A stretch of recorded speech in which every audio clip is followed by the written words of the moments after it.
This program features live coverage of an African safari and may include animal kills and carcasses. Viewer discretion is advised. The cackling of the green wood hoopoe and the crunching of the grass as this elephant bull munches away at his breakfast. Welcome to your safari live from the African bush.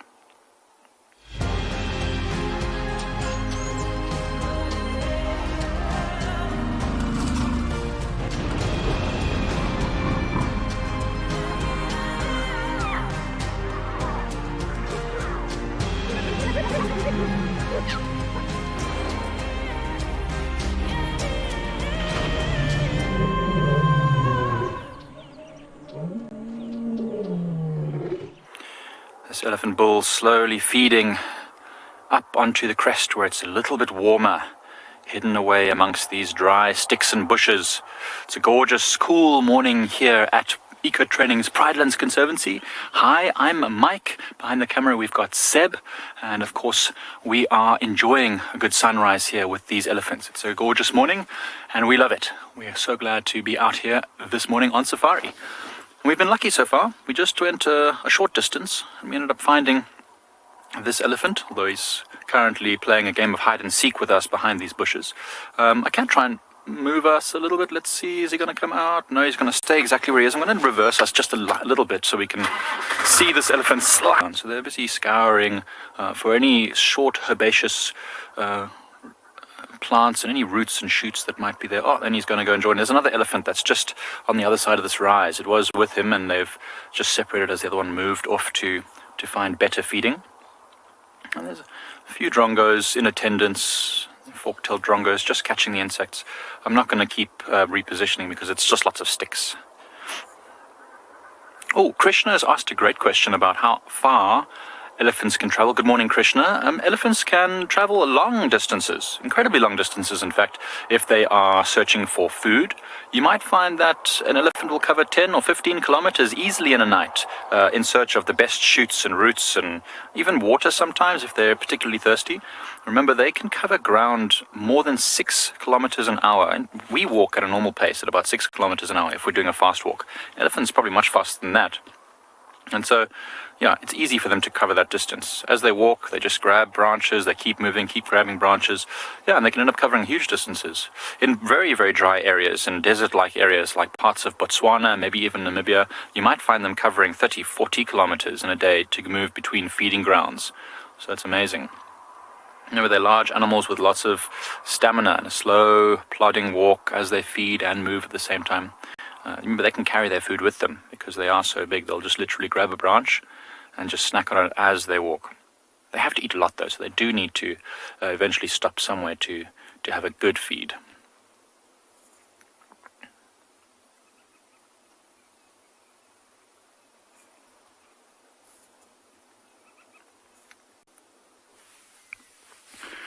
Good morning from andBeyond in Ngala. My name is Eric, and behind camera as always is Owen. We were driving in a westerly direction this morning, trying to get into a slightly different area of the reserve, and we just saw this beautiful scene that we have in front of us. So with that beautiful silhouette of the knob thorn and the moon in the background, but what makes it even better is those mountains that we can see in the distance. And as the sun is rising directly behind us, we're getting these beautiful colors on the mountains. So they're not just the silhouette grey anymore, but they're starting to show some more pinks, some greens if you look very, very closely.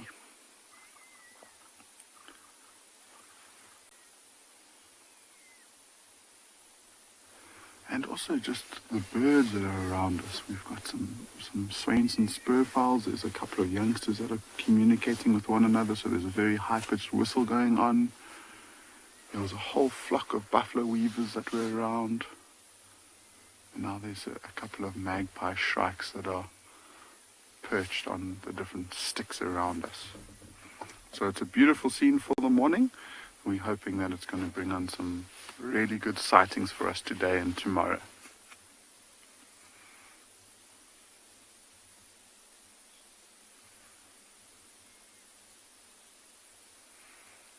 Cheetah, it does look like it, and I think it's the skillful camera work of Owen that makes the moon look like it's hanging from the tree. And already it's already starting to drop, and it's amazing, especially when it gets very close to the horizon, how quickly it looks like the moon and the sun both move. And they're moving at exactly the same time throughout the whole time they rise and set. But because we've got a closer frame of reference, so that tree or the mountains, it just looks like it's sinking and setting so much quicker.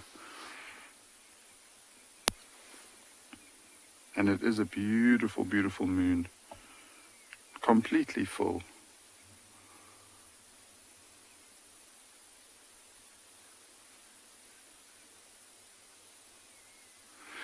So we're not entirely sure what we're going to have a look for today, but we thought moving into a slightly different area of the reserve could be prosperous. So we're looking for anything really. So we're taking a bumble down towards one of the largest waterholes that we have in the western part of the reserve, and we can see what we can find there this morning. I'm sure if you've been watching for the last couple of weeks, Ngala has been outperforming itself, and so I hope that it continues with the luck that we've been having. And these are a couple of the birds that I was talking about, and that one there with the black and the white and that very, very long tail, that's the magpie shrike that we have. And then there was also another black and white bird that was in a much bigger flock, but they seem to have already moved off quite quickly, and those were the red-billed buffalo weavers.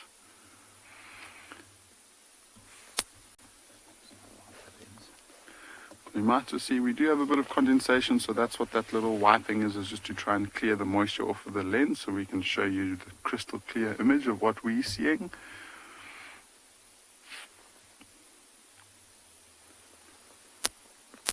And there, those birds with the very, very long tails. And so it'll be a family.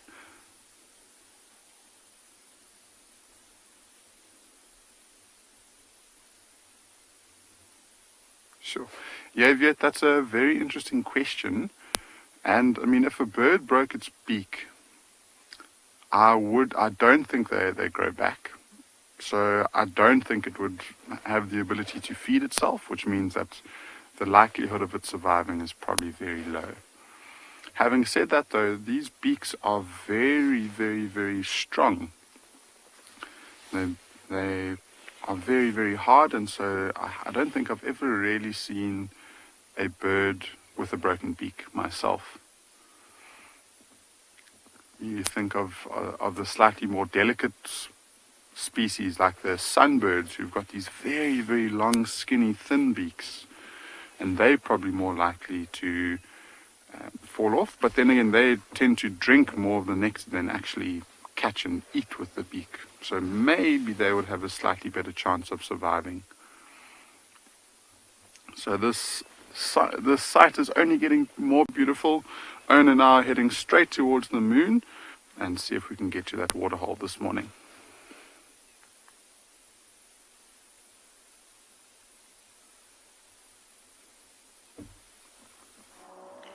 So what we have here in this little casing is what this is a praying mantis egg case, also known as an uthika. That's a very fancy word for an egg case for a praying mantis.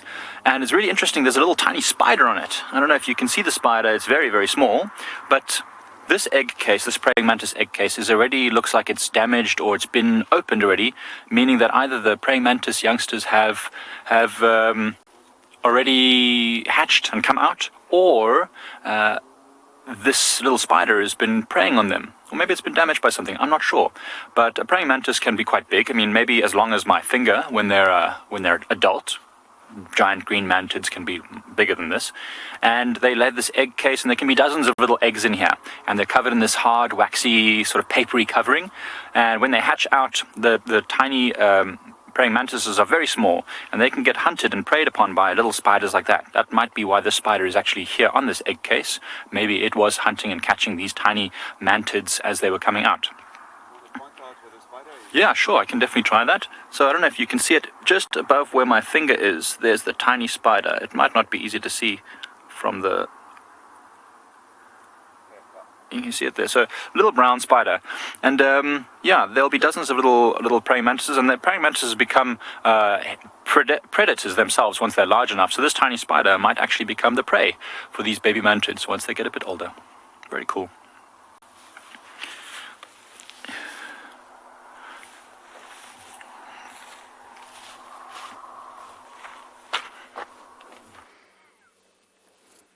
Good morning, everyone. If you're wondering what kind of day it is going to be today, it's a day of love. We have found another mating pair on Djuma. Oh, she's getting up. Hold on, she's getting up. It's definitely worth. I think they're going to mate, Theo. Definitely worth looking at them than myself. I am Lauren, no, and I do have Theo on camera. If they are mating, we don't want to miss it. This is Mohawk the Avoca male, and I don't know which female it is just yet. Okay, we're going to go forward. We cannot see them from here. We've literally just stumbled upon them. I went to check the hyena den. Yep, they're going to mate.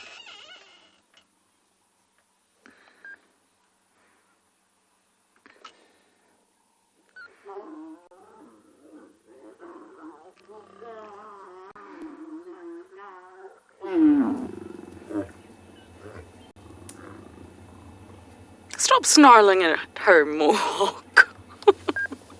Wow, what a wonderful start to the morning, everyone. Another mating pair. The other mating pair that we did have the other day was Blondie. This is Mohawk, and I will identify the female for you in just a moment. We're at Treehouse Dam, almost exactly where we had Mulwati last night, everyone. It was Mulwati. That was a male leopard.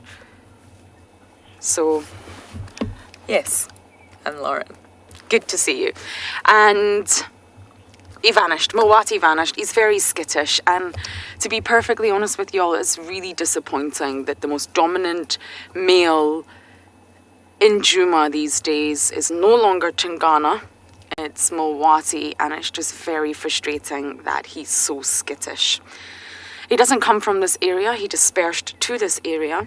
And of course, Tristan tried to start habituating him, and anytime we see him, we will try to begin that process. But I think what we need at this stage is to find him on a kill, preferably hoisted. James got very lucky with him killing a warthog, but it was on the ground.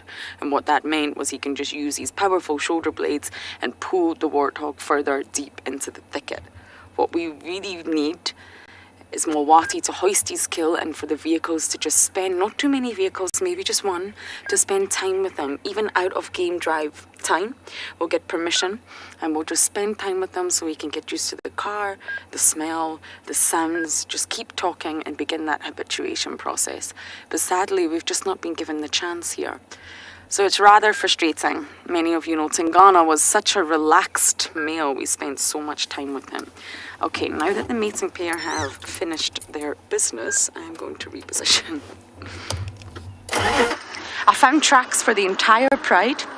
I sent David on them. I wanted to check the hyena den. No one's there, and I'm not surprised. We're about 100 meters away from the hyena den. There was a leopard here last night, and now we have a mating pair of lions.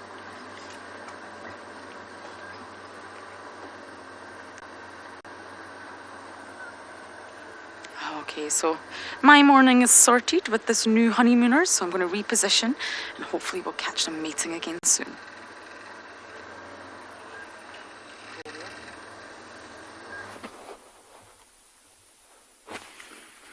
So we didn't have to move very far before we saw our first mammals, and it's a small herd of zebra who are slowly but surely moving through these nice open grasslands. And there's only 4 of them, and they were walking straight down the road. We had a little bit of a standoff, and then one decided to duck off and probably just going to do a slightly wider loop around us, and then the rest decided to follow. But again, the lighting is just so beautiful in this area at this time of morning. You can still see the Drakensberg in the background.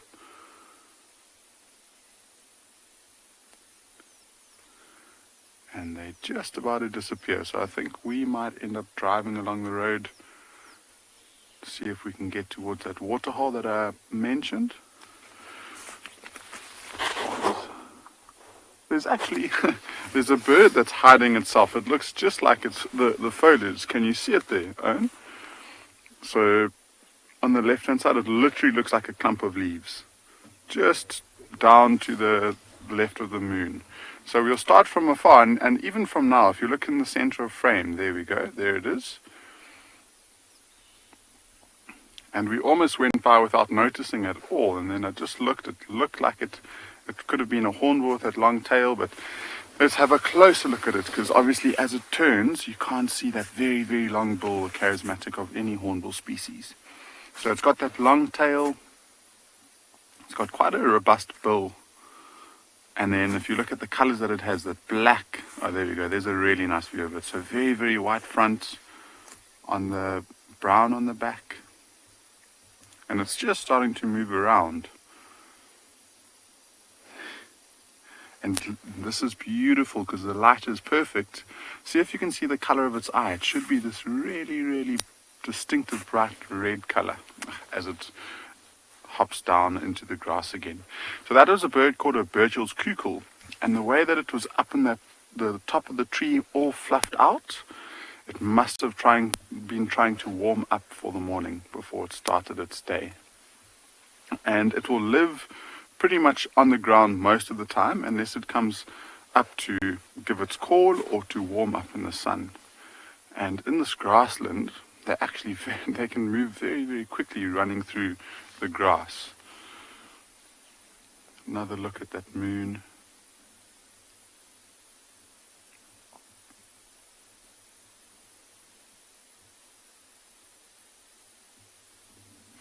So that was a really good start to the morning. A Burchell's zebra and a Burchell's cuckoo all in one frame. So I'm actually going to start up the engine and we'll get going towards that nice big waterhole where there's lots and lots of animals Owen's already promised us.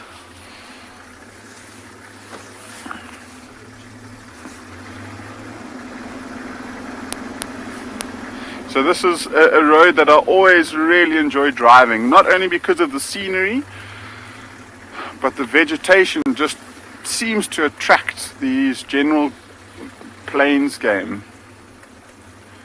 And so we might be seeing you again shortly if we have some cool animals just around the corner.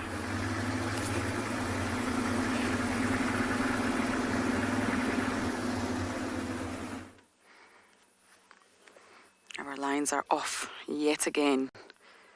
I just want to give them a bit of space. It's not too nice to always follow closely to mating lions, especially Mohawk. Out of all the Avoca males, Mohawk is the least relaxed. I'm not sure why. I don't know what's happened, but he's definitely not that relaxed around vehicles. He's doing a good job of attending to her.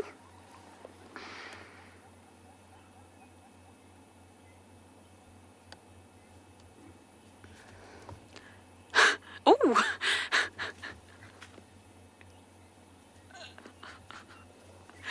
Oh, I thought we were getting creative there. I need to follow, I'm afraid, before I lose them. Maya is just where the hair grows. So once a lion gets into his prime, as Mohawk is right now, their mane grows. It grows a lot thicker and fuller, and it gets darker. The colour sort of directly relates to the amount. Oh, they're mating. We're missing it. But I think this is the new bout of mating, which means that we're doing it a lot more frequently and intensely. Okay. We can't see them. But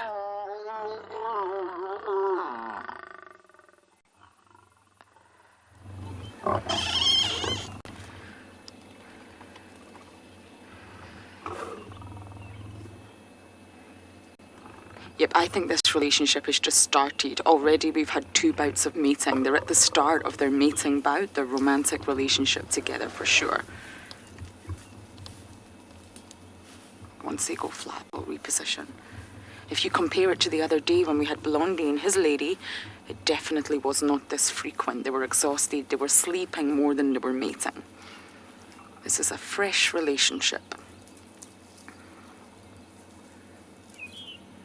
Who needs Tinder out here in the bush, huh?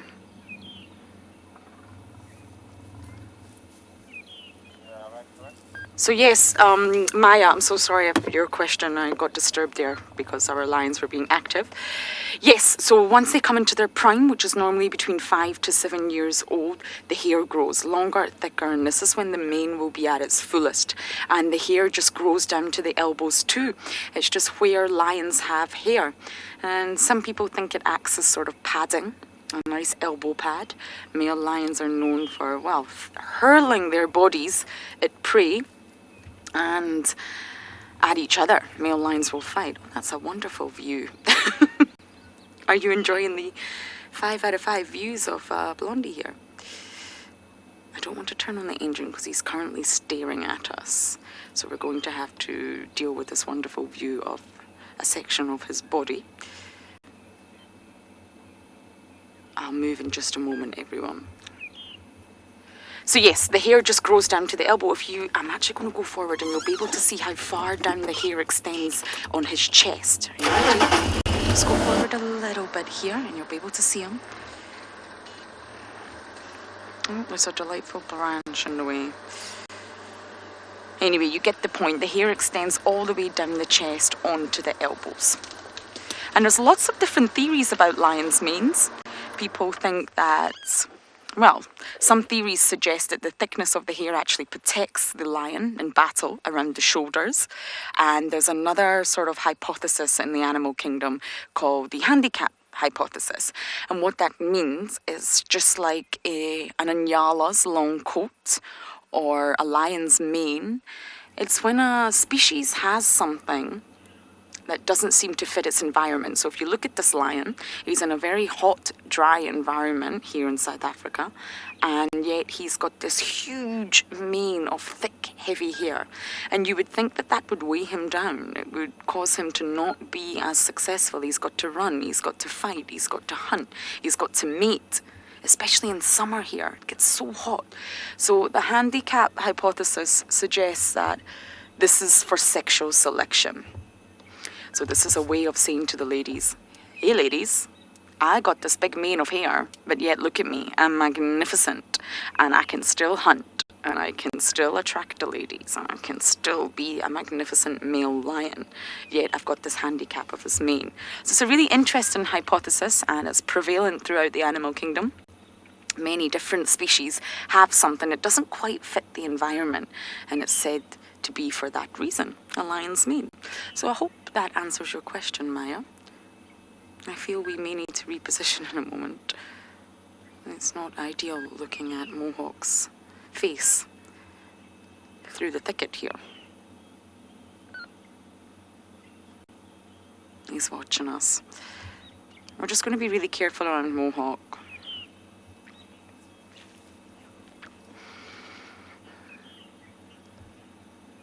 Rick-rack, no, it's not seasonal. It really, really depends on the lioness, when she comes into estrus and when she last had cubs, how old her cubs are, if the birth was successful, and of course the males are always ready, shall we say.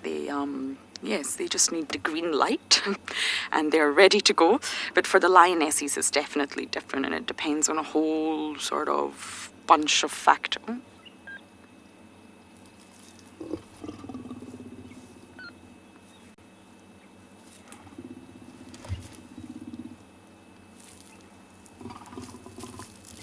Just gonna stay quiet. They're walking right next to the car.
Nice and quiet, everyone.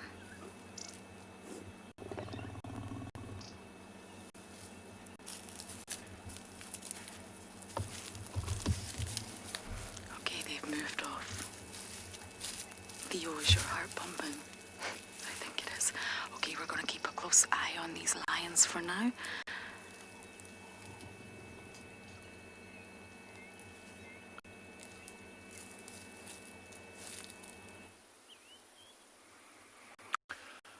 Oh, a very cool morning here on andBeyond Phinda Private Game Reserve.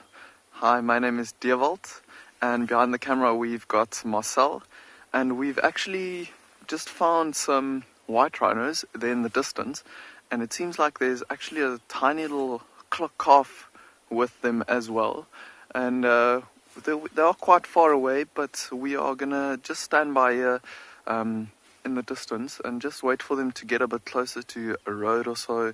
We don't want to off-road or anything like that around this youngster, as to not like stress it out. It's a very, very small. I don't know if you can maybe get it. Oh, there you can just see it on the right hand side there of its mother. They are super cute when they are small like this, and it's been pretty playful since we've gotten here, like bouncing around mom every now and then. There's a couple of other rhinos in the area as well. Can't see them now. I think they might just be over the ridge or just behind mom and youngster there. But you can see the mother's head is down. She's just feeding all the time, and she has been circling around this area for quite a while, not really walking much in a certain distance, in a certain direction. But you can see the youngster's got his head down as well. Oh, there he's just like turned around. Look at that. Oh my goodness, that is cute. He's maybe heard something and had a bit of a fright and just running closer to mom to get next to her for her protection. See how both their heads are up now. They were both listening, and then mom's head's just gone down now, so she's relaxing down a bit. You can see the youngsters just standing really close to mom there. There he's actually looking and listening in this direction. I wonder if the other rhinos are maybe walking around to the right hand side there, and it might be that the youngster's just hearing them. We always see this, especially with this youngster, so looking at its size, it's definitely going to be suckling on mum still for milk, and probably is not, well, definitely not eating any grass just yet. And that's why it's like walking around and being very inquisitive of everything around it, because it's not really relying on grass for food, so it's exploring everything around it. And then mom's starting to move. Let's see if it realizes that mom is far away. Crystal, that is so true. This is so cute, especially when they jump around like this, and this youngster is bouncing around. Let's see what happens if he realizes that mom is moving off a little bit. Oh, there he's just like slowly walking back now. Might pick up the pace and run a little bit towards mom if mom gets too far away from him. It looks like we might lose a bit of view of the youngster now. We can just see mom's back over the grass there. Can see maybe 1 or 2 ears like sticking out in the back there of the youngster. They are slowly walking, and they're enjoying these open plains. We're on these open rolling hills, and I'm sure there's quite a bit of grazing here for these white rhinos. And we had little bits of rain not too long ago, so I'm sure they are enjoying the little bit of green grass that's still coming out, or still coming through for now.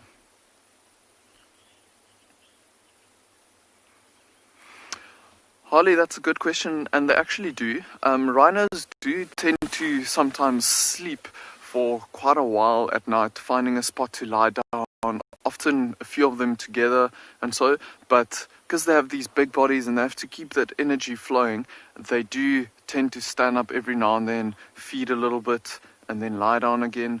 But it depends on what their diet is like in the middle of the day. I mean, in the summer, if the grazing is very good, there's a good chance that they might sleep for long periods at night without really feeding because they could sustain themselves.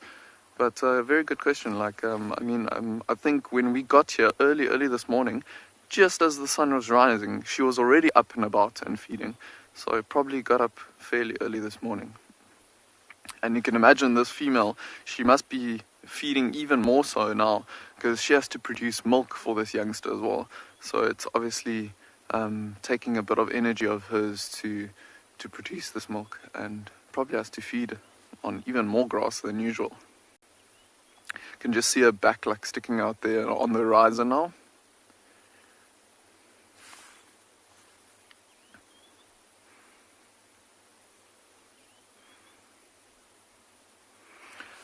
So Brema, that is also a very good question of the growth of the horn of youngsters, and we often use that to gauge their age, also using their size.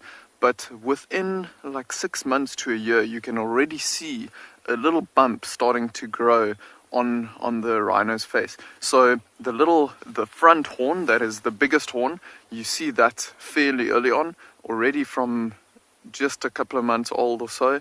But the second horn, the second bump just on the back of the nasal cavity, that actually starts growing just over 6 months old or so.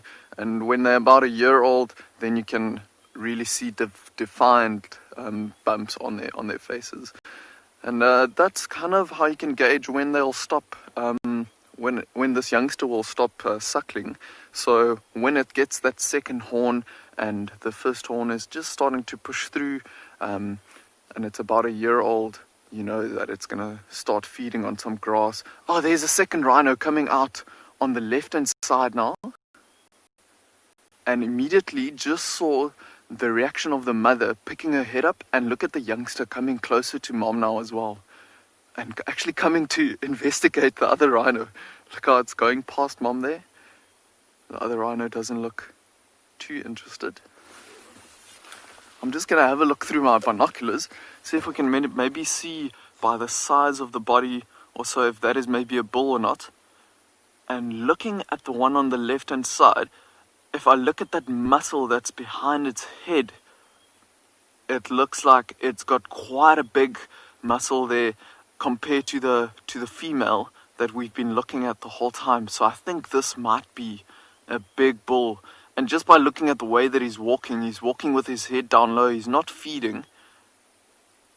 He's probably smelling the ground. I wonder if this bull is on a territorial patrol. Let's see, he might come into a nice view for us as well.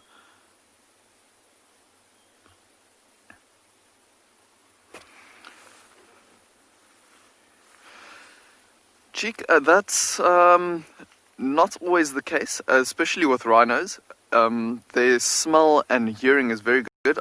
As you can see while we are filming these rhinos, their ears are quite big. Hopefully if they come closer we can show you how big their nostrils are, but their eyes are quite small and their eyesight is not great, so they rely a lot on hearing and smell as well.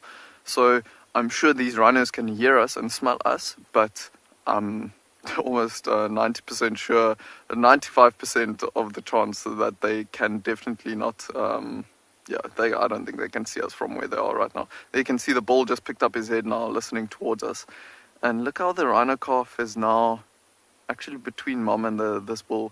So I'm sure this mother is aware of the bull being close by, but she'll definitely keep the bull away from the youngster. But I think he's probably known that they're here because we saw all these rhinos together in the same area earlier. There he's listening straight towards us. So it just shows you how good his hearing is, because he is probably around 200 meters or so, 300 meters away from us, and he can definitely hear us. He's listening straight towards us. Just see his ears perking up there. And that youngster's head is down. He's probably nice and inquisitive, maybe smelling around or so. I'm hoping that this big white rhino bull, he keeps on going on his territorial patrol, and he'll actually keep on walking. And if he does that, then he might come a little bit closer to us. We did see the female actually go to the dung midden and defecate there, and hopefully he'll also go to the dung midden, and we might see him also scent mark and maybe get some information of this female to see if she's an estrus or what the case is. But for now, it looks like he's just found a spot where there's some nice grazing for him. He stopped now and is feeding. That youngster is being quite weird there in the back, like he's got his head down. I wonder if there's maybe one or two little grasses that he's starting to chew on or so, just for the sake of inquisitivity. But that youngster, if you look at his ears, it's just like perked up the whole time, and he is listening to everything that's going on around him. And you can see every time Mom like starts moving away, he kind of like just creeps closer to her as well.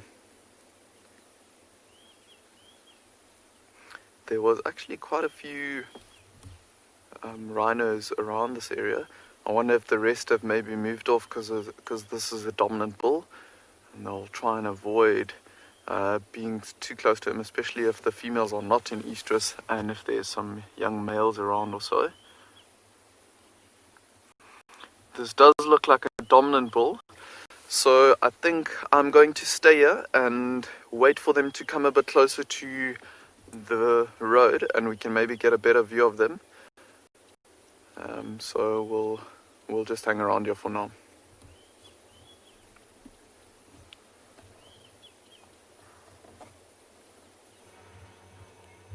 I'm also hanging around. They haven't mated again yet, but they have moved position. It was a heart-stopping moment with Mohawk, and I really didn't want to talk or move. He is the Tandy of the lions. He snarls a lot at vehicles. I don't think he would ever do anything, but he's just showing you that he's not comfortable with your presence, so it's important to take that into consideration. So if there's any moments I go completely silent, that's why. I don't think Mohawk would do anything, but I don't want to make him feel uncomfortable in his own environment with his lady friend. So we're quite far away, hoping to get a nice angle of them mating. But she runs, she gets up and runs, and mating can actually be initiated by the male or female in lions, but it's generally speaking the female. And she initiates it. She gets the urge, she stands up, and he follows suit.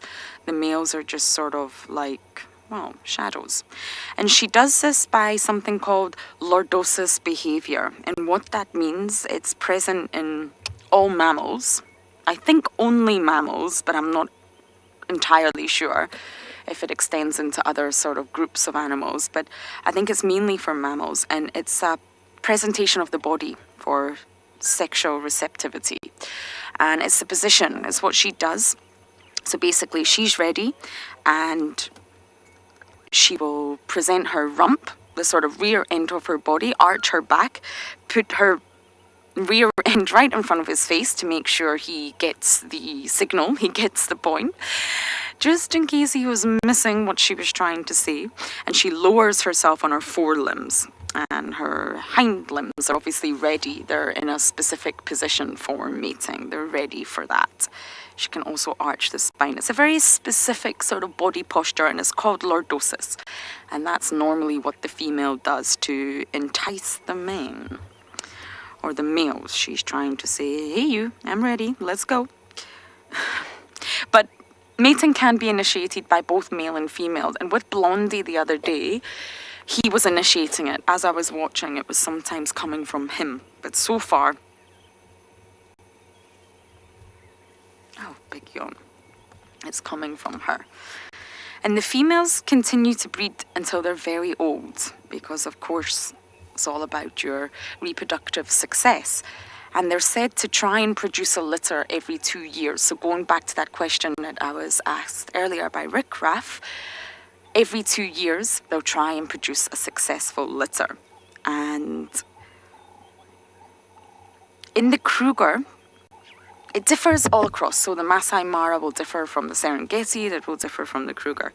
And in the Kruger, the sort of average age of the first conception is around 48 months. So 2 years is sort of that mark when the female will start to come into estrus. And it's said not to be seasonal, but again, within the Kruger, there's obviously been studies done on the Kruger that the cubs were born between February and April. And this is sort of said to coincide with the prey species for their young. So they try to time it within the Kruger, but of course, that will not always be the case. And for the Serengeti, it's different. They say that there's a peak in birth between March and April. So it differs between areas. So when we answer these questions, it's sort of said to be averages that we're talking in. Jerry, I'm really not sure. It's a lot of mating and it's frequent. But as that week goes on, the sort of frequency drops. So it starts off very, very fast and furious, I always say, and then slowly, as that week goes on, look, he's up immediately. Look at that. Yep, they're going to mate soon. Look at her walking away. She's ensuring that he's following, and then she'll get into that special body posture.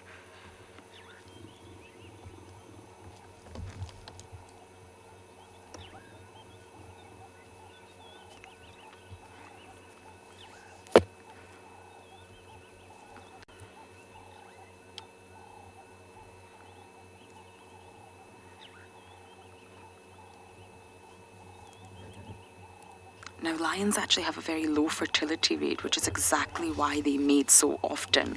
And the figures differ, Jerry, but it's said a pair will mate every 20 minutes. Every 20 minutes for at least 4 to 5 days. Let's catch up with them. For at least 4 to 5 days, it's fast and it's furious. And it's said there.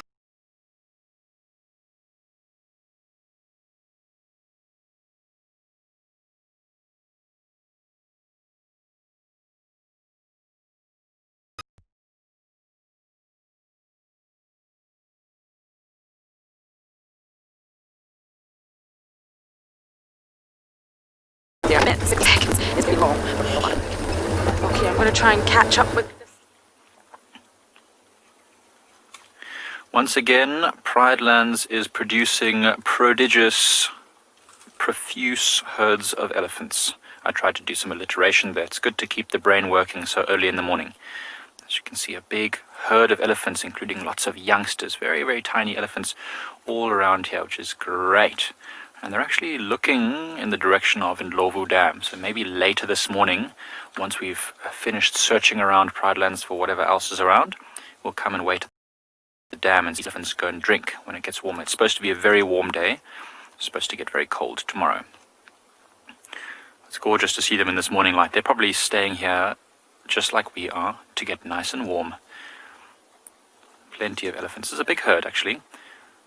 The group that we saw earlier was just a couple of males. So this is a big herd of lots of females. I actually should have counted them before we started. I wonder how many. There's probably well over 20 elephants here, I would say. Maybe even close to 30 if we count the ones that are in the distance. Wonderful. And look at the tiny, tiny babies. See how the babies are generally in the middle of the herd, just in case there is any danger. The females will quickly make a sound, usually quite a loud trumpet, and all the babies will rush to the middle, and all the adult females will circle around them. And it's a very, very formidable defense. I mean, I don't know many animals that would even consider trying to get amongst this big herd. Their female. In fact, I think this might be Susan's herd. If I see the one elephant in the middle there, it looks like it might be Susan. She's got very narrow tusks very close together. Some of you might know Susan as the very feisty female elephant that often comes right up to the vehicle to say hello. Let's put it that way. She seems very relaxed. I think she's actually becoming more and more calm with the vehicle. I think the first a few times we saw her, she would come right up and she would do all sorts of weird elephant yoga poses. And now she seems to be in line with her. any nonsense. There's a female in front of us who has very nice tusks. Check this one out. They said she's got beautiful tusks for a female. Don't often see a female with such thick and well-developed tusks, quite widely spaced as well. She must be one of the older females in this group. She's got quite a grown calf behind her, and a very, very pronounced notch in her tusk as well, the left tusk.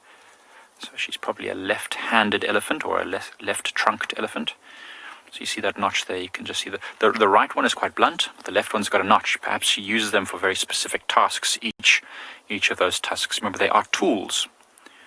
They are tools, not only for defense, but also for tools. So she looks like she breaks a lot of grass and sticks over her left tusk, and maybe uses the right to gouge at the bark. But you can see that wonderful trunk.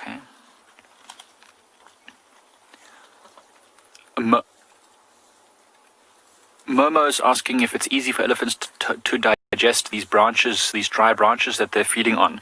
Elephants don't have a great digestive system at the best of times, to be honest. They only digest about 40% of what they actually eat. Now you can really see those tusks, beautiful. So dry stuff eating, they're only really getting the outer layer of the bark from this elephant, then from the trees. They're not looking for the sticks and the branches. Just stuff want the cambium layer, the underside of the bark.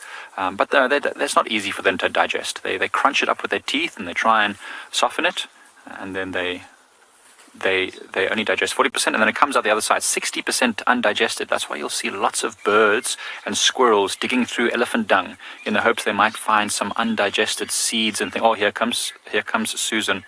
She's going to come and say good morning, as she always does. She loves us. I think she actually really craves a little bit of companionship with us. She always comes over. See how she's keeping her ears pressed close to her body to stay nice and warm. Good morning, Suze. How are you this morning? Are you well? She's a very, very feisty elephant, as you can see. She's not very big. She's right now only about as tall as me. Hey, Susan. Hey, Susan, that's enough now. Don't be a silly girl. Be silly now. Susan. Yes, it is me. It's Mike. She always comes super close, and then she just kind of feeds around, looks at us, and then just done her job. I think she's just investigating what we are. We speak quietly and calmly to her. Susan, that's enough. She's not a very big elephant yet. She's quite young, but she still has the potential to be very strong. She just needs... Hey, that's enough. I'm just going to stop. There she goes. So, she is very... Now she's showing us her bum. So, as you can see, she's very familiar with the vehicle. Susan. There's no food under the car. There's no food under the car, Susan. Hey, stop that.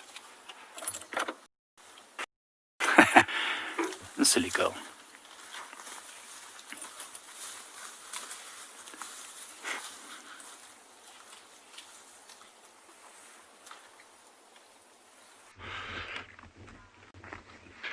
Good morning from a beautiful day out here at Tswalu. I couldn't resist climbing a tree because, number one, I love climbing trees and I love climbing mountains. But yeah, what a morning, eh? And I'm so glad that you're with Davy and myself. Davy is just doing this place like he's just working incredible magic. Yesterday afternoon was one of the most mind-blowing afternoons I've had out here in a long time. And yeah, so it's just great having you with. Please ask us whatever questions you want. Just out of interest, this tree that I'm in, this old camel thorn tree, is one of the first times I ever saw a leopard on Tswalu. Was at this tree. So it's got some like small significance to me, I guess. But yeah, it's just a beautiful day. This moon set later is going to be stunning. And every day out here is good. Every single day out here is amazing. and there's still 9 Shelbies, which is really good news. We are going to head up to the Meerkats this morning. Rebecca's been there working on them. We didn't go there yesterday or the day before, I think, yeah. So we'll head out there. Oh, this tree's quite loose. No, I'm just kidding, it won't. But yeah, so we'll go out to the Meerkats just now as well, and see what they're up to. But it's great having you all with us. It's just fantastic, and whatever you're doing, wherever you are, if you're snoozing in bed or you got a cup of coffee or you're at work, it's just fantastic that you're able to share these kind of moments and these kind of experiences with us. Nothing like a sunrise and a sunset and a moonrise and a moonset. There's just, I guess that's also logical, because there can't be anything else like it.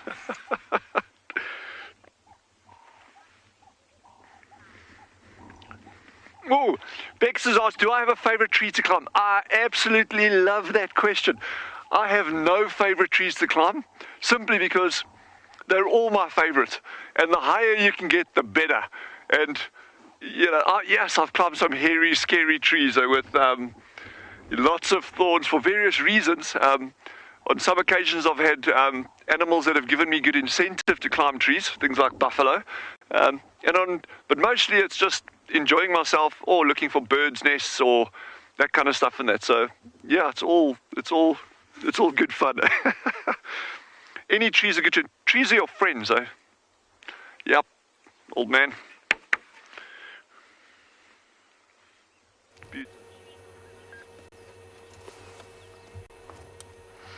Climbing trees.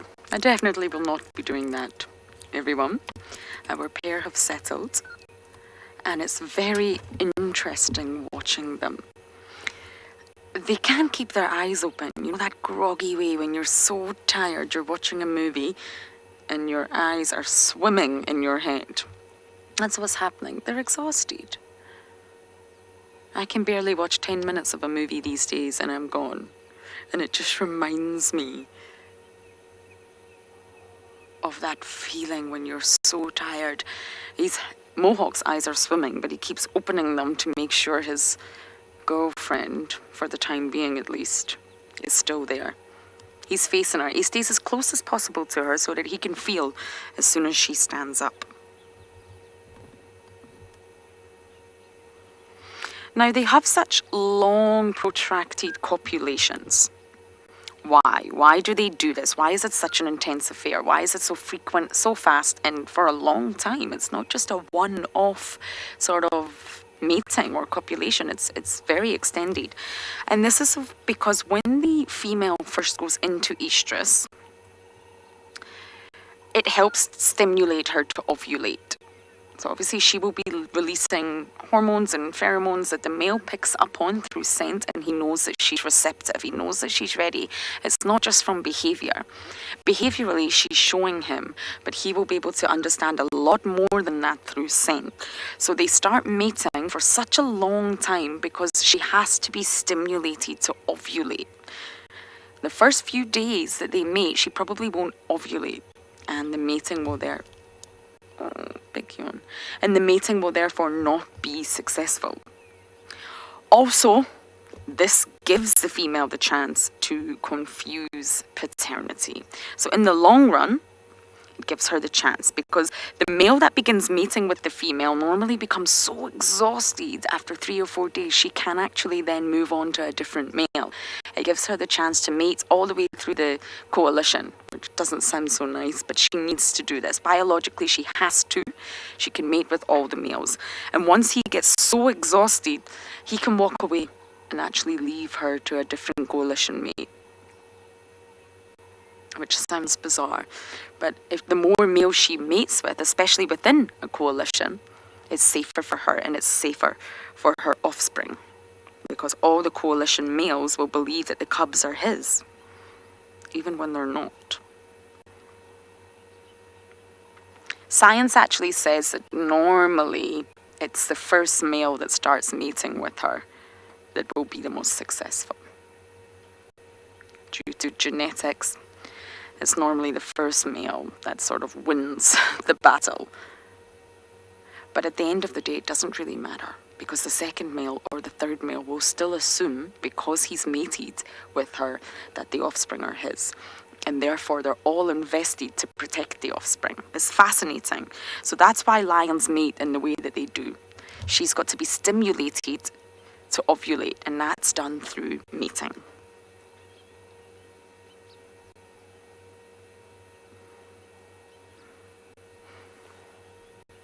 And it's fascinating, the male, through smelling, through doing the Fleming grimace and also tasting the chemicals in the air, processing it through his organ of Jacobson, which sends all the signals to the brain, he will understand, in the only way that a lion can, at what stage she's at as well. There'll be different scents from when she starts to go into estrus, when she's in the peak of her estrus, and then when she's at the end of her estrus cycle. He will understand that.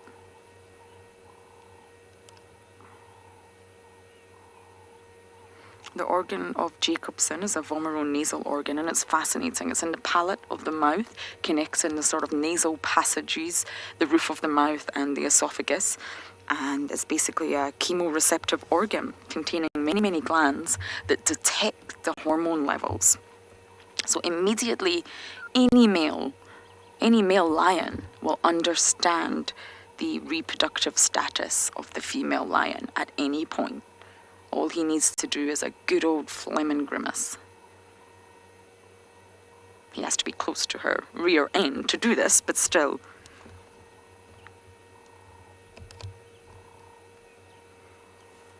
They have such a low fertility rate, really, they really do, and that's why they mate and mate and mate and mate and mate some more to make sure that it's successful. They can't afford for it not to be.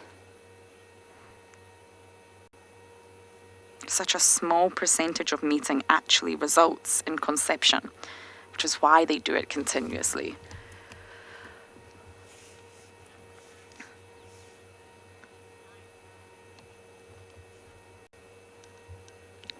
Butterfly, if a male lion tries to mate with a female when she's not in estrus, absolutely. I think she would swipe him with her paw. But here we go. They're going to walk right behind the car again. She seems to walk about 50 meters before she then lies down.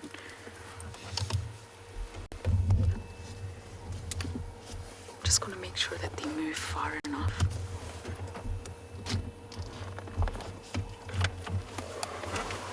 She walks and she walks and she walks. Then she lies down for him.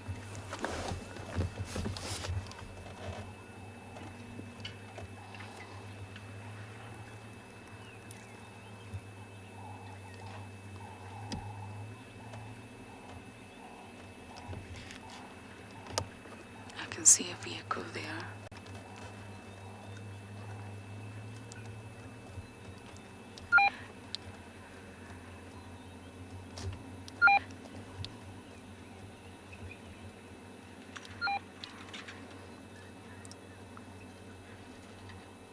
Walking directly towards the hyena den. It's not active, I've already checked, but the cubs of course will be inside. The lions will not know that. Okay, I think we're going to follow before we lose them unless they stop and do their thing. No, we need to follow.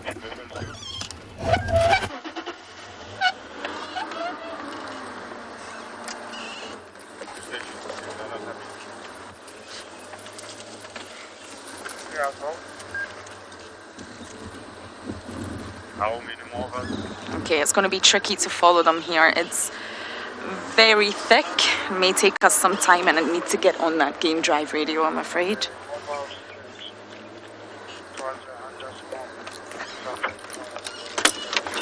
Woo! That was nearly my head.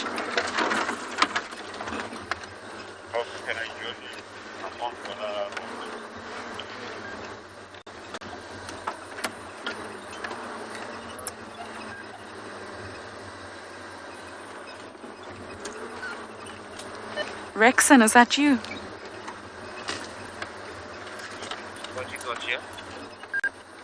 Mating lions. Sorry, my radio's not working well today. Yes, match on you.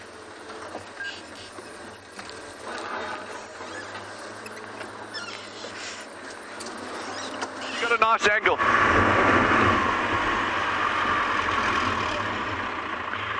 Okay, so we're just trying to get a view of this dove's nest again. David, just say when you can see it properly. So in. Get that nice back. There we go. You got a bit of backlight on that nest there. So we were hoping to see there's that little fluffy thing in the middle there. Those are the chicks. There we go. There we go. Look at that. So there were actually a lot of doves down at the dead tree where we started this morning with you. So they've just come off feeding. So I'm guessing that the female here has probably just left these chicks probably 10-15 minutes ago to start feeding for the day, and then she'll come back intermittently during the day to carry on feeding. Yes, they are little fluff balls, eh? But we'll keep following these two. I think there's 2 or 3. Anyway, no, there's 3. I think there's 3 in this nest. So we'll follow them on their little journey as well. Yeah, between these 3, the shell ducks and the meerkats. What is it about 3s? 3 meerkat pups, 3 doves, 9 shelbies. Multiples of 3, let's say. Before I get shouted down. 9 is not 3.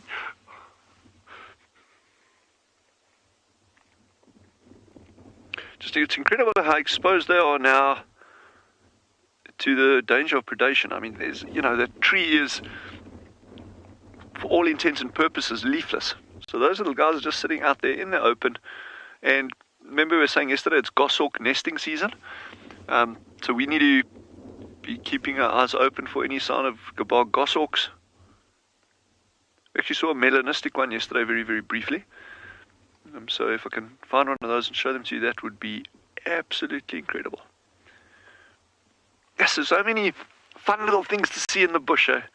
Every single day, doesn't matter where you are, it doesn't matter where you stop. Even if it's just bare sand, you can always find something.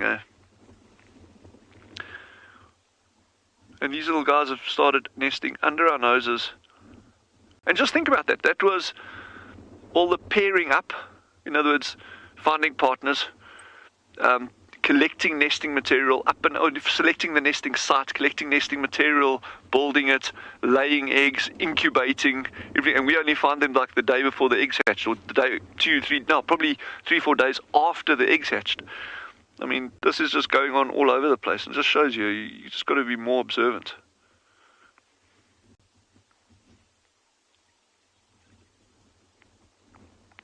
I can hear pygmy falcons just somewhere. Sorry, you guys will never hear that with the audio, but I can hear pygmy falcons somewhere in the distance. Yeah, look at that! Yes, beautiful.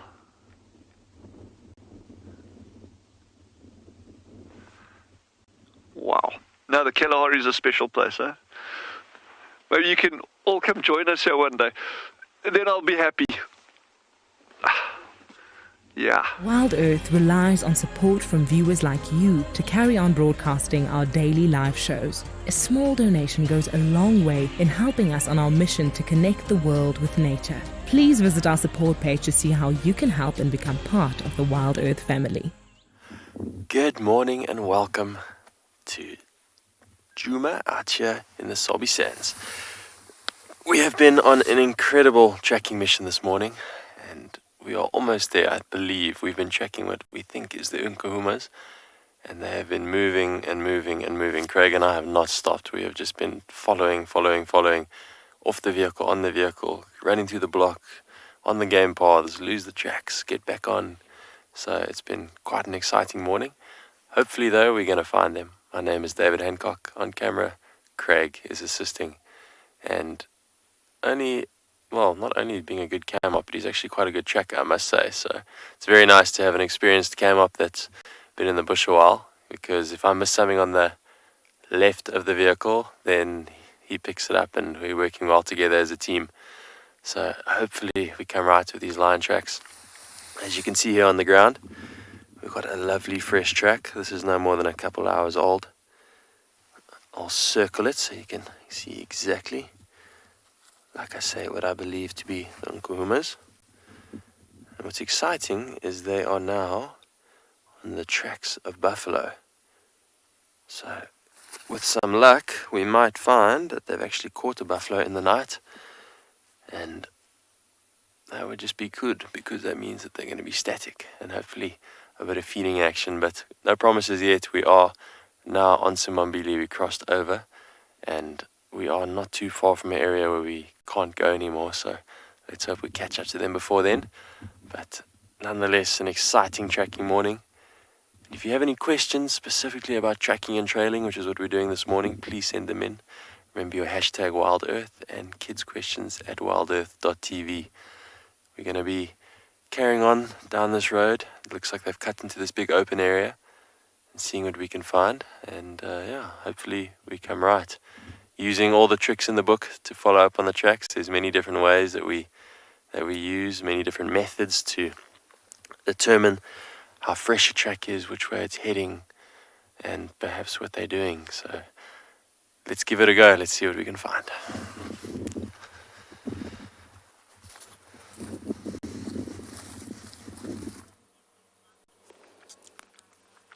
Good luck, David. Good luck. I picked up on those tracks. The Nkuhuma Pride come in past Treehouse. We're not too far away from there now. And the tracks go right past the hyena den as well. Now, don't worry, the cubs will be fine, but that's another reason that we don't actually stay there when there's no adults, because it encourages the cubs to be very relaxed around any sort of noise or movement. It makes them, well, it doesn't make them, but it can cause them to be more inquisitive, which means they come out to see what's going on. And if there's a pride of lions walking past, then that's not an ideal scenario. The hyena den is sort of located in the block near Treehouse Dam, but there's a real prominent game path, and a lot of our characters use it. We've had Tandy on this game path, we had Mulwati there last night, Shudulu, Nkuhumas. It's a very prominent path, and they've obviously walked right past there last night, so hopefully David can manage to track the rest of the pride.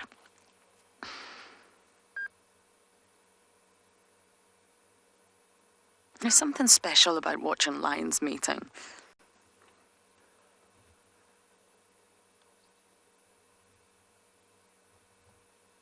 He protects her no end, and she knows she's got his protection.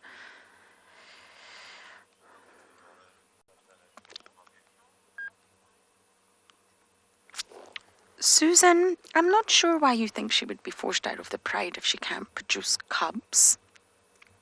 I really don't think that would happen at all. She's very much part of the pride. The female lion dynamics in the pride are everything. They're absolutely everything to a lioness, for protection, assistance. If she can't produce cubs, that's no reason that she would be kicked out of the pride. She would keep trying. She's obviously coming into estrus, which is why a male would be mating with her. But if it was not successful, then that happens. She'll come into estrus again and continue mating again. Her role in the pride is integral. There is no reason she would be kicked out of a pride just because she isn't able to have cubs. She's obviously very much separated from the pride right now. He's separated from his mate. The Avoca boys are very busy at the moment.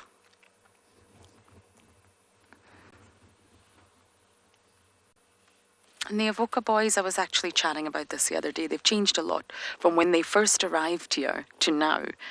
They're injured, yes, but physically they've changed a lot. They've got bigger, and that mane has really filled out, got darker, longer, and it shows you that the Avoca Coalition are definitely in their prime here. They had a really sort of easy establishment here. They arrived from Avoca, they're 7 years old, and there was really no male coalition to fight with. There was no challenge. There was no aggressive takeover. Djuma Game Reserve was just available for the pickings. It was free on the market. The Birmingham boys had gone down south and just left Djuma available. So the Avocas really didn't have a challenge. Where are we going to go now? I think they're camera shy. That's why we're not turning on the engine immediately to follow them. We've got a camera. We can follow them with the lens.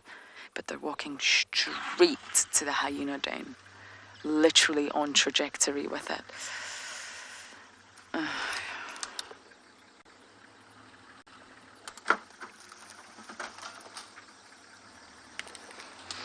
Okay, oh, she's running. They're going to meet. I am going to try and catch up with this pair because I need to make sure my hyena den is okay.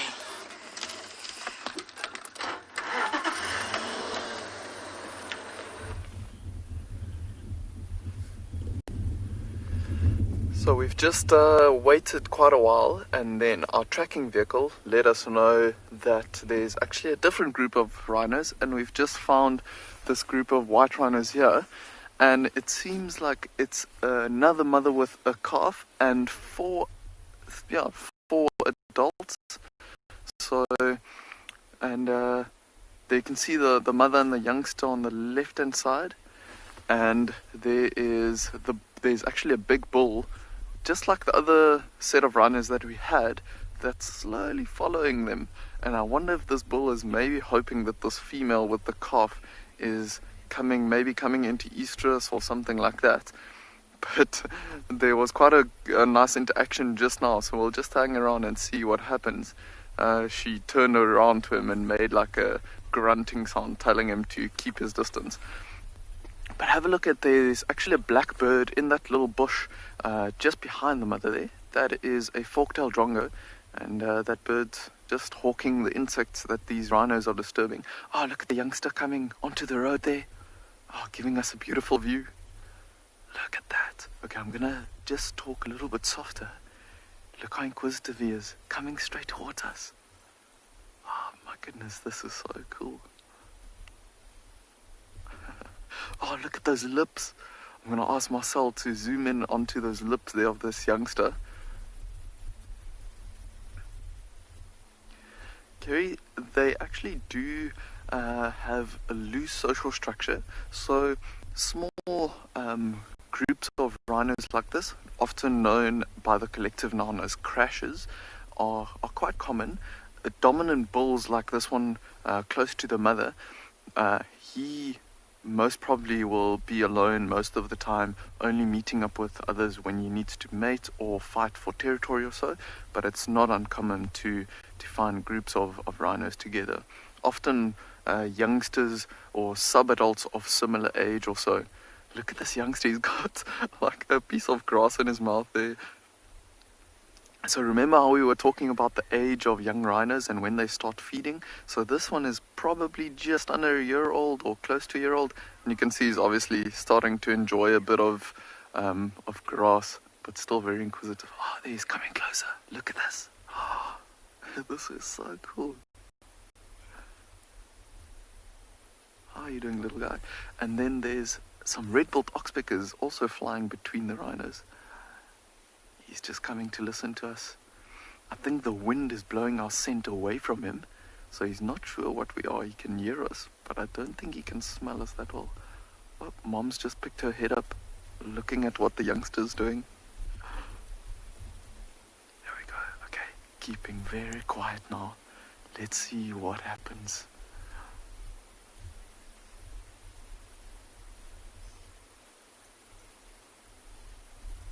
Mom's coming a little bit closer to just check what this youngster's up to.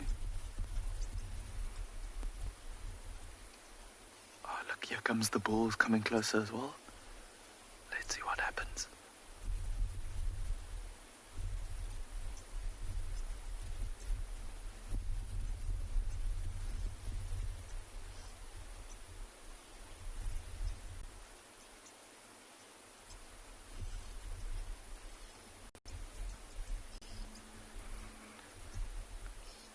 Sophie, they actually make quite a few different sounds, all even squeaking sounds, grunting sounds, but a lot of it has to do with body language as well.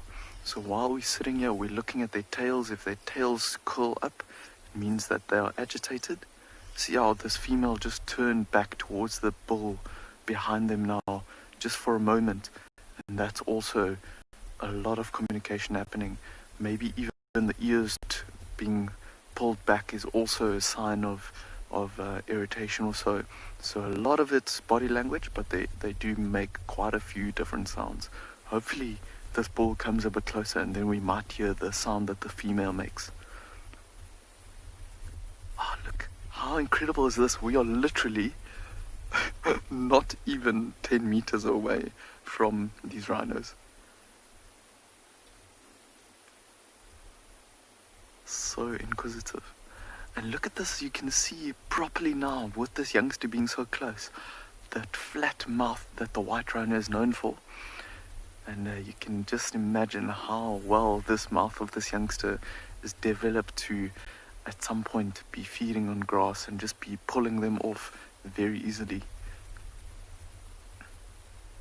See, our mom's like listening to us with her one ear and the other ear is pointing there towards the bull.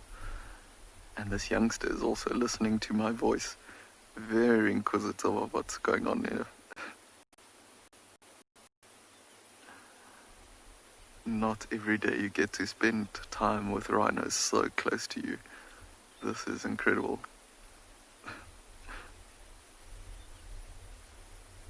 Actually, if I'm going to ask Marcel to maybe zoom in onto their feet. You don't often get to see their feet because they're often standing in the grass or so, and you'll see that they've got 3 big toes, and it's very different to a lot of other animals with having odd-toed feet. This youngster is super cute. And I can just see that the second horn on its face, I can basically just see a tiny little bump starting. So maybe it's just about a year old.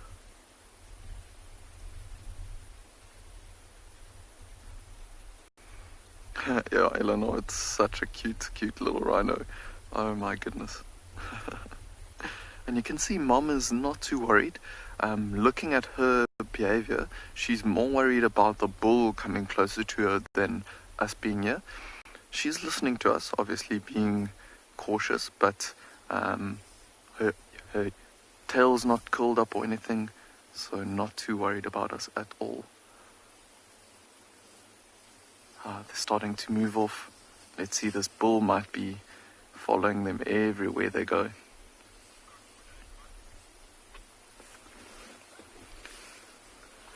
Just walking straight in front of us.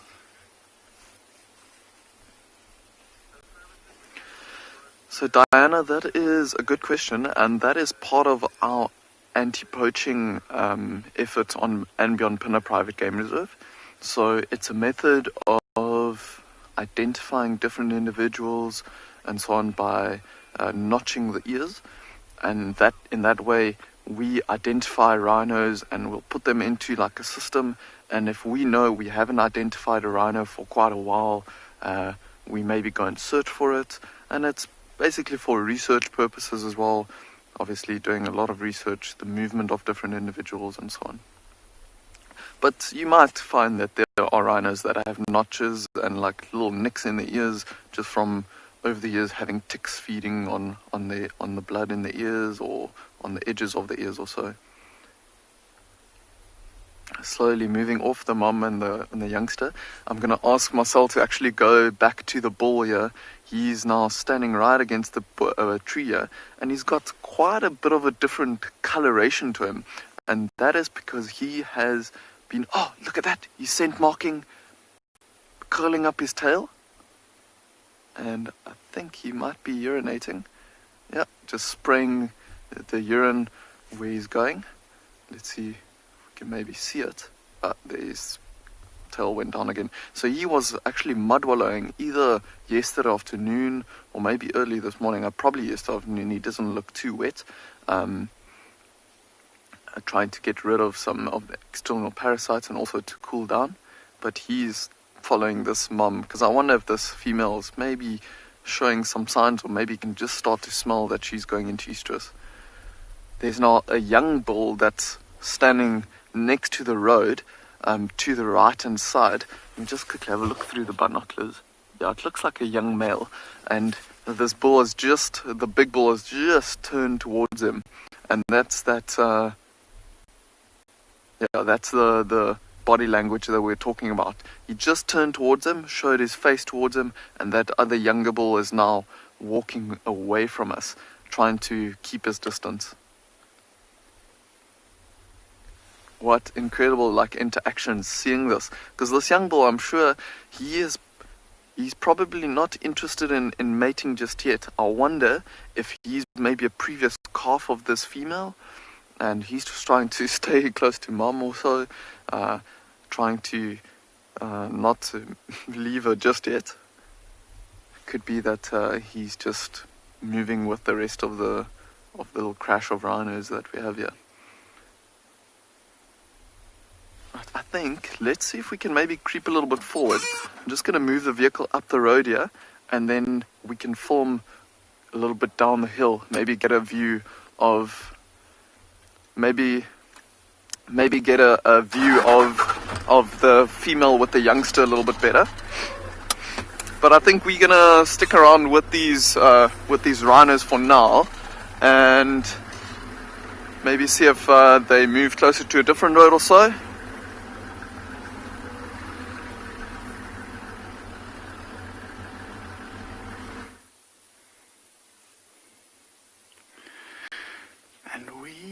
Still haven't been able to reach the waterhole that we're going after this morning, and the reason being is that we got distracted by this young male leopard, and he hasn't moved very far in the last 12 hours since we last saw him with Nikki last night. He's pretty much in exactly the same spot. We have, however, so if you weren't watching yesterday at all, this is one of the young sub-adults of the Tswalu female, and this is one of the male cubs. And we have seen his tracks up and down the road, so it seems like in the last 12 hours or so he would have gone a walkabout and maybe just exploring different sounds. And at the moment you can see his head is up and he's listening down in towards the drainage line, where there are a couple of spur fowls that are calling quite loudly. And he's quite focused on them. And so that's probably what he would have been doing the whole night, is not wandering too far from this spot, but just hearing little noises and sounds that he might have gone to quickly go and investigate, maybe catch a mongoose or two, and then return back to the same spot and wait for his mother to return.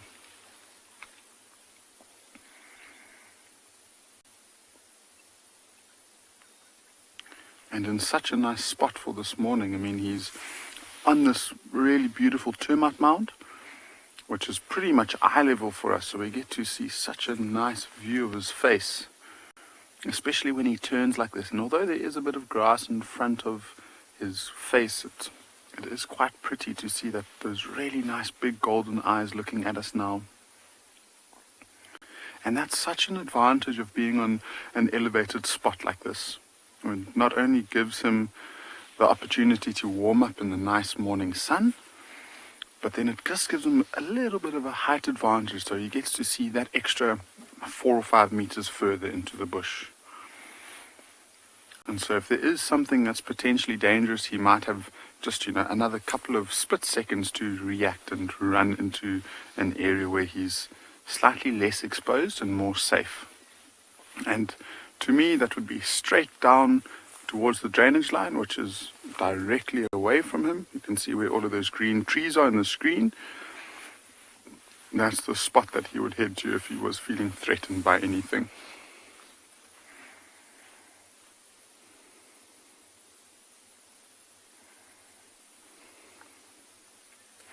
But over the last week or so,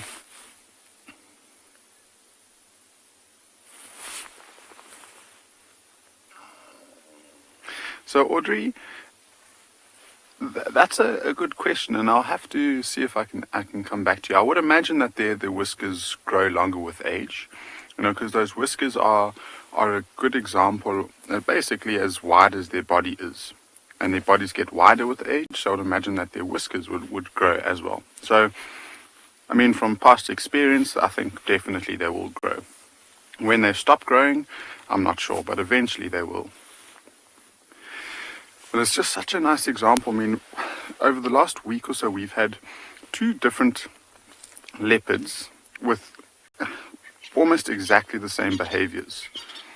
And it just goes to show that if a predator doesn't feel the need to move, it won't. I mean, that young male leopard we saw in that Natal mahogany tree was there for 6 days. He had food, he didn't really need to move anywhere, so he didn't. And he was there for 6 days. This is day number 3, I think, for this young male on this termite mound. And so it just goes to show how important they feel the conservation of their energy is. They're not going to expend their energy if they don't need to. And instead of moving off going looking for the mother, he's very happy to just sit on that termite mound, explore a little bit around him, but eventually pretty much wait in the same area for his mother to return. And it's so interesting to see that we're seeing this young male by itself a lot more. We tend to see the female even less than him. And I wonder if that's maybe because she's got more energy, or she's following the mother around a little bit more.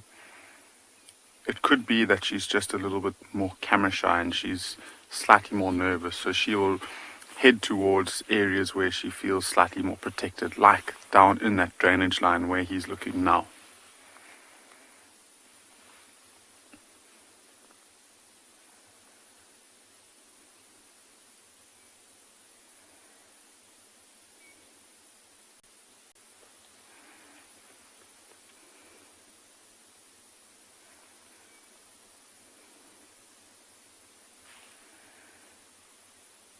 See, although he looks like he's resting, he is reacting to noises around him.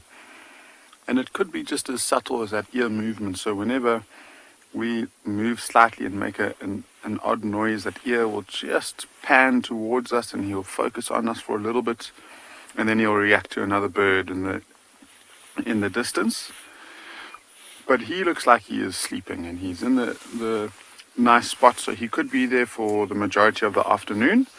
We are going to head towards that waterhole and see if there's anything there for the morning.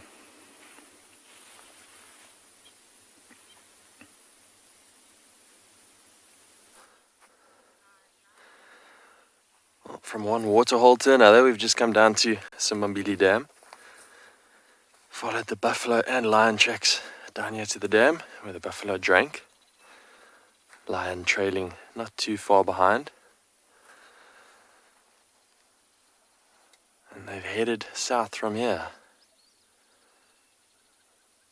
But a nice spot to just stop briefly and admire this hippo. Mr. Scuba Steve in the dam, chilling in his own private jacuzzi.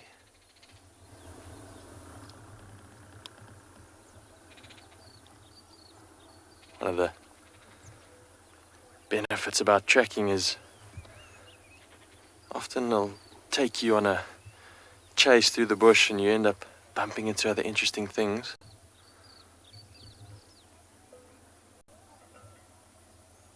Lovely to stop and read the ground, see what happened.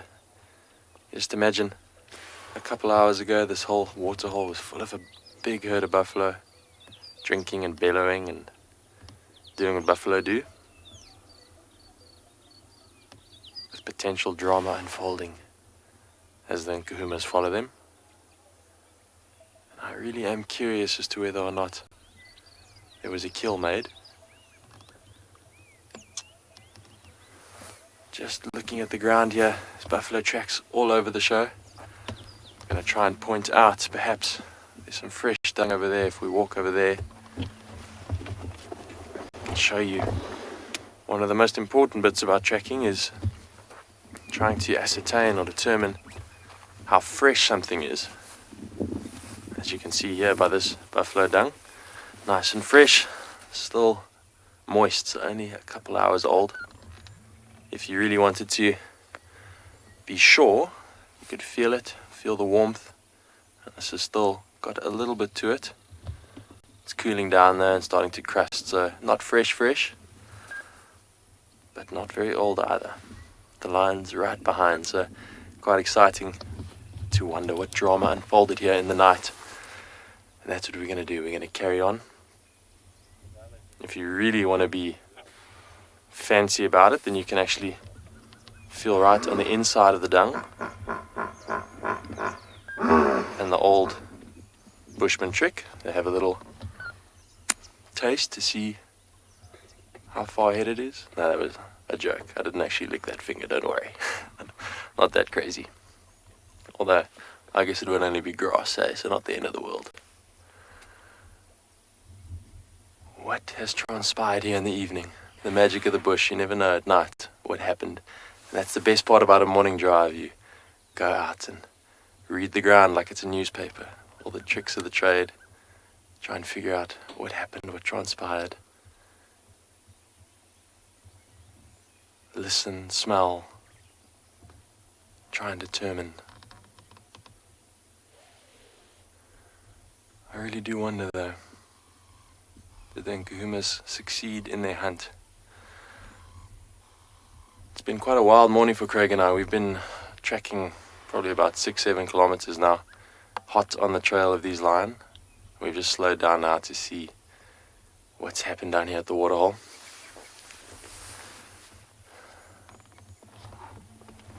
Warming up nicely. I'm sure the lion are flat by now if they didn't succeed in a kill. And they're probably lying somewhere. Perhaps in the big open area of Simbambili.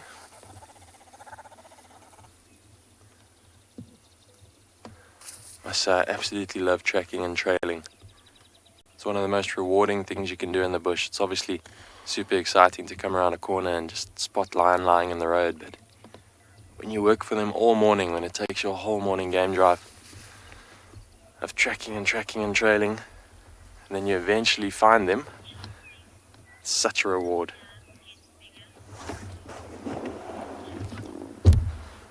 Chelsea, you've asked, will this dam get bigger in the summer? It most certainly will as the rains come.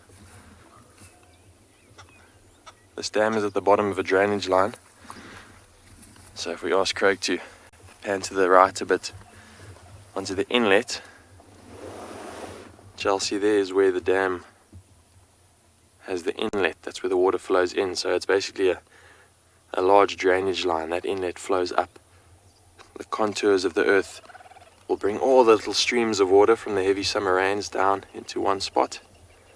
As they collect, they flow down that drainage line through that inlet and will fill up this dam significantly. You can actually see to the left and the right, almost where the grass starts. That's about as high as the dam normally gets. But of course, if we have heavy rains, then it can even overflow. But not yet. It's still going to be a couple months before those summer rains come and bring life to the bush once again.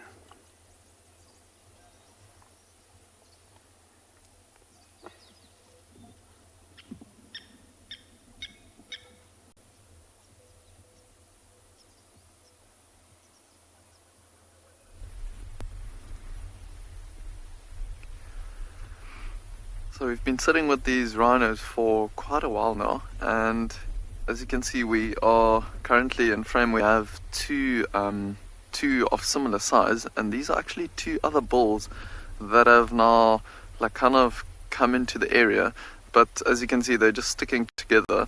And then if Marcel just pans to the right hand side, you'll see that it's actually the mother with the calf and the big bull. They've moved off quite a distance, but that big bull is keeping himself in between the mother and the calf and these other two younger bulls. So these two other younger bulls, they are definitely of a similar age, and that's probably why they're hanging around. They definitely look the same size, and I think they are probably following this this female because they can smell that she's going into estrus at some point and trying their luck. But obviously the big dominant bull is here to to make sure that they don't get the chance to reproduce while he's around. But they are for now just settling down. They all kind of just feeding and so, but they're slowly heading down the hill here. As you can see, it slopes down quite a bit, and there might be a few mud wallows and stuff at the bottom in these drainage lines that we have in this area. And I wonder if they're slowly but surely heading in that direction as it warms up a little bit. There you can see the mom and youngsters just starting to move off now, and it's almost like they all just decided at once that they're going to start moving, because I can in the distance even see some buffalo also moving down into the dry riverbed there. And oh, the youngster actually has what looks like a red-billed oxpeck on its back there.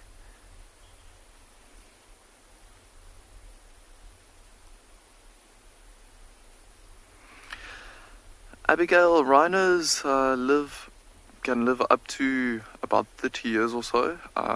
It depends on different areas and a lot of different aspects, but that's the average life expectancy of a rhino in the wild. Quite long compared to other animals actually. But looking at these rhinos here in front of us, you can see they're quite big. They're basically like a small tank. So they are quite sturdy animals, and they don't really have that many natural predators. I mean, they do get predated on every now and then, like at Ngala and beyond Ngala, the other property that's close to the Kruger National Park, that's also on WildEarth. They had a rhino not too long ago being taken down by some hyenas, and that's quite incredible. Just shows you that hyenas are also apex predators. But on Phinda itself and beyond Phinda, like, I haven't really heard about rhinos getting predated on. Oh, actually, now that I think of it, there was a while ago where we suspected one being taken down by a pride of lions, but it's usually younger ones or so. But yeah, like I said, they live for pretty long compared to other animals. See, they are starting to spread out quite a bit, and as it's warming up, they are using the nice winter warmth and winter sun to heat themselves up a little bit, and keeping on feeding. Heads down all the time. Just saw like a hawk or something flying in the background there as well. But you can see mom and youngster being followed there by that other big bull all the way, and I'm sure he's going to stick around with them until she allows him to mate.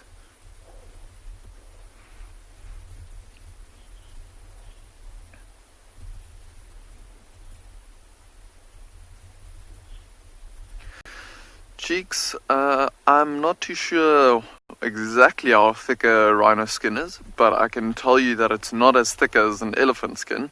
An elephant skin is probably around a centimeter to 2 centimeters thick, with like a tiny little fat layer. But if you look at these rhinos, especially this one, maybe Marcel can get to this one here on the left hand side for us, then you'll see that you can actually see the ribs and everything. The skin is very tight around the body, and just the way that the shadows are falling at the moment with the sun, you can actually see how tight the skin is, and that gives you kind of an idea of how thick the skin is. I think it's very, very tough.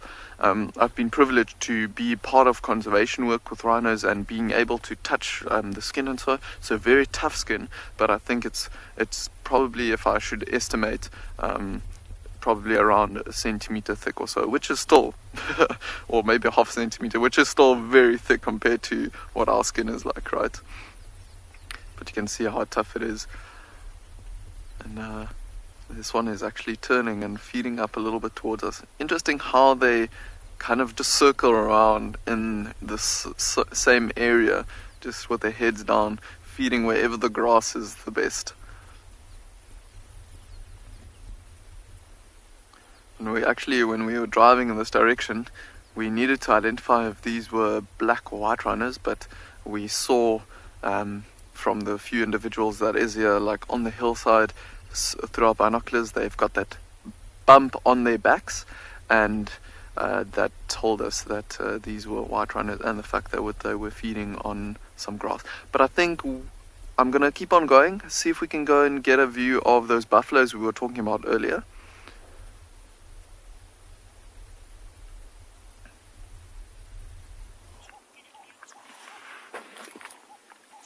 Well, we have found something really awesome. There was a dark chanting goshawk that we found earlier that tried to make a kill, was unsuccessful, and we've just found another dark chanting goshawk that has made a kill. It caught a spurfowl or a francolin basically right next to our vehicle. We didn't see the kill, but we just saw this thing flush out of the grass with the whole francolin, which is almost the size of this bird, to be honest. And it's managed to kill it, and it's been harassed by smaller birds, and it kept flying to new spots, but now it seems to have found itself a nice sheltered spot to feed on its hard-won meal. What an awesome thing to find this morning.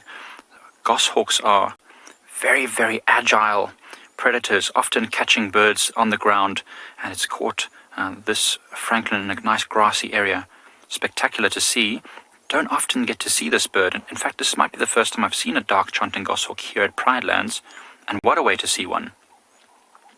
Look at those long legs. Do you see? I mean, it's not easy to see them, but this bird's got very, very long legs, and there's no feathers on the bottom half of its legs, specifically so that it can catch things on the ground without getting its legs tangled up with all the feathers, and also so that the things that it catches, which might sometimes include snakes and other birds with sharp talons, can't hurt them. The feathers are soft, whereas scales, which are on the bottom half of these legs, are quite hard, like armor.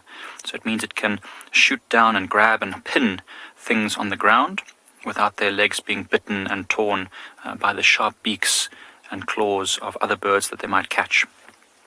Really, really, really awesome. I wonder, have you ever seen a dark chanting goshawk before? Such a cool bird. It's called a goshawk, a dark chanting goshawk, because of the call that it makes. It's a nice, steady, whistled call. See how it stops every now and again to look up and just check that there's nothing stalking closer to it, and then it puts its head back down to feeding. It's not a very big bird. I'm just going to look up the size, probably about 40 centimeters, and that includes, the tail and the head. Critter Freak, a new bird for you. I'm so glad. I'm so glad you were able to see it with us. I'm just going to quickly look up the dark chanting goshawk to see exactly how big it is, because I think I said about 40 centimeters, and 45 centimeters. So, it's a big bird as far as birds go, but there are many larger predators that move around here. Something like a wildcat could easily catch this, or even a leopard will often catch birds like this if they're unaware.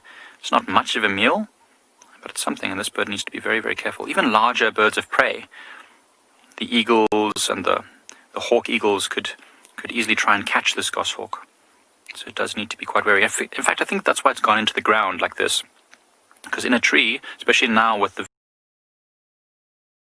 very little, easy for them to be spotted, the silhouette, by other eagles and birds of prey. So it goes to the ground like this in order to feed amongst the grass, where it can hopefully remain undetected. That's so awesome. I'm just checking. The food is it's a very interesting question, Cherryberry. How are birds named? Birds are named often regarding the features or they have, sometimes even the behaviors. So this bird is called a dark chanting goshawk. So it's darker than the pale chanting goshawk, and it's a chanting because of the call that it makes, this long drawn out call.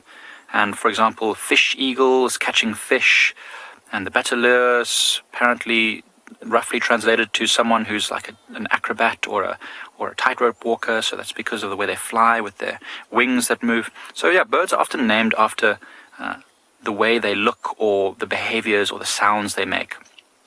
And in many different countries, birds are called, so the same bird might be called different things. And that's actually causes much confusion to birders, because you'll go with your bird book and be calling a bird one thing, and it's actually the other thing. So slowly but surely, all the birds' names around the world, if there's the same species that occurs somewhere else, they'll change the name so that everyone uses the same name, so it's easier for identifying. Much like trees, for example, we use the scientific names often for trees so that we don't get confused when we talk to someone from a different area, when we might be talking about the same tree. And as I was saying earlier about about the food that they eat. This one eats mostly small mammals, birds, snakes, lizards, and insects. So most things that actually occur on the ground. And as I was saying, you can just see the bottom of the legs now a little bit. Very, very bright orange color. And yeah, they're catching things like snakes and small mammals. And these things can bite and scratch and sometimes have venom. So those armored legs, those scaled legs do help to protect them from being bitten or scratched. Amazing. It's quite a big meal for this bird, so it's going to most of this francolin, I'm sure, in one sitting, and then probably you'll notice it'll have just below its neck will be very, very full, and that's basically where it stores food, so it can start to digest it. And often, many birds, not this particular type, but many birds do actually swallow small stones and bits of sand in order to help them to grind up the food. They generally don't have very, very strong stomach acids, so they do need sometimes a bit of help. That's really great. Seb, have you seen this bird catch something like this before? No. First time for you? First time ever. Awesome. First time for me too.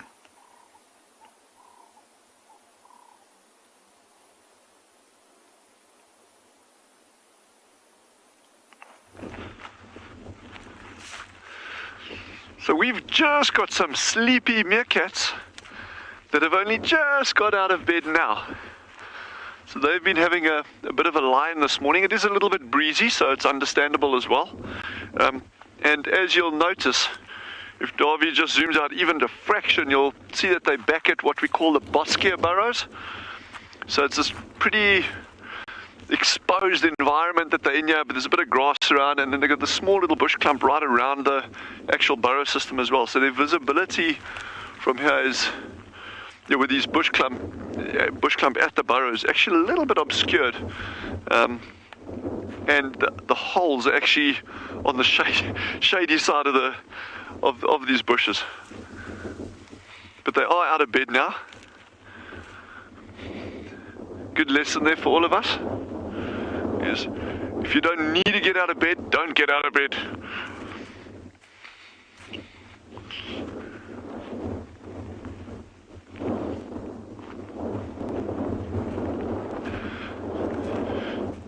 So, coming to the burrow system, it's quite interesting that we've seen that they've used that other burrow for a long time, what we call the far burrows. This is Boskia burrows, and they use this one a lot more intermittently than the other ones. But within their territory, and their territory can be, oh, look, there's actually brown hyena tracks came through here. All right, so that's interesting. A brown hyena won't do anything to a meerkat. They're kind of like operating at two very different levels, two different times of day. I'm more interested in looking for things like African wildcat tracks, as we know, honey badgers, those kind of things. And as we go into summer, also snake tracks and monitor lizards. These monitor lizards, they can get like that size. This is called a rock monitor, where our colleagues are working. They got them as well, but they also got water monitor lizards, these much, much bigger ones. But a monitor lizard would get stuck into a burrow system like this. Anyway, I'm losing my train of thought here. But in terms of their territory sizes and their burrow systems, this group it tends to be using just these two. They've actually got another burrow that they occasionally use about 400 meters down in that direction there, but they haven't used that for quite some time. So it seems that they're going to be alternating just between these two burrow systems, but they can actually start using one somewhere else at any time. It's just really dependent on what actually happens at these.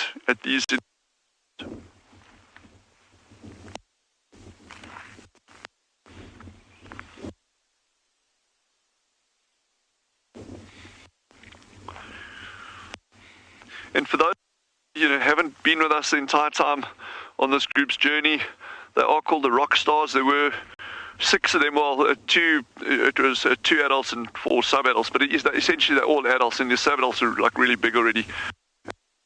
Just the other, an African wildcat caught one of them. So, and then the dominant started off with 5 pups, and then within a week, after emerging, and they were already about 8 weeks old when they came out, 7 to 8 weeks old. Within a week of emerging, two of the little pups had already disappeared. But I see they are out and gambling around this morning, and there are still 3 here, so that's really good. She said, one looks like it wants to fall asleep there. I swear that Meerkat is standing up and falling asleep. He is dinkum falling asleep.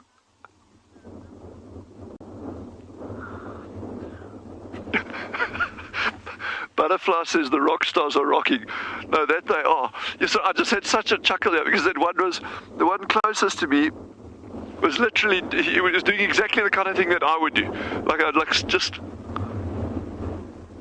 and then they got a frightened, like kind of like jerked awake there.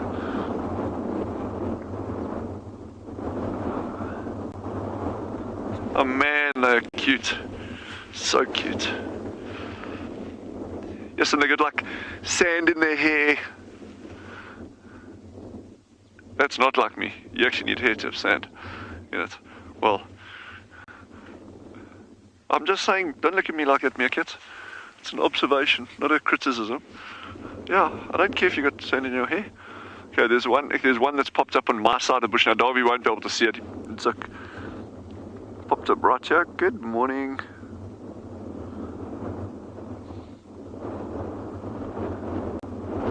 Man, they are gorgeous little animals, though. So okay, so there's all the 5 adults here, and there was an intruder that they chased away the other day. We haven't seen any further sign of that one, so I don't know where that one's gone to.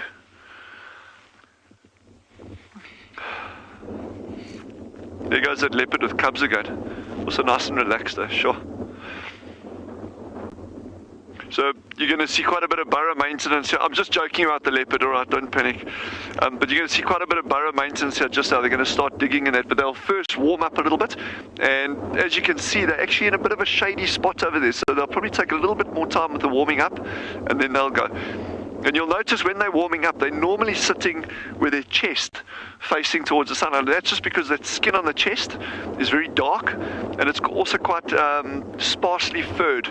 So they don't have that much hair on the chest, and then facing the sun, they'll actually warm up pretty quickly like it.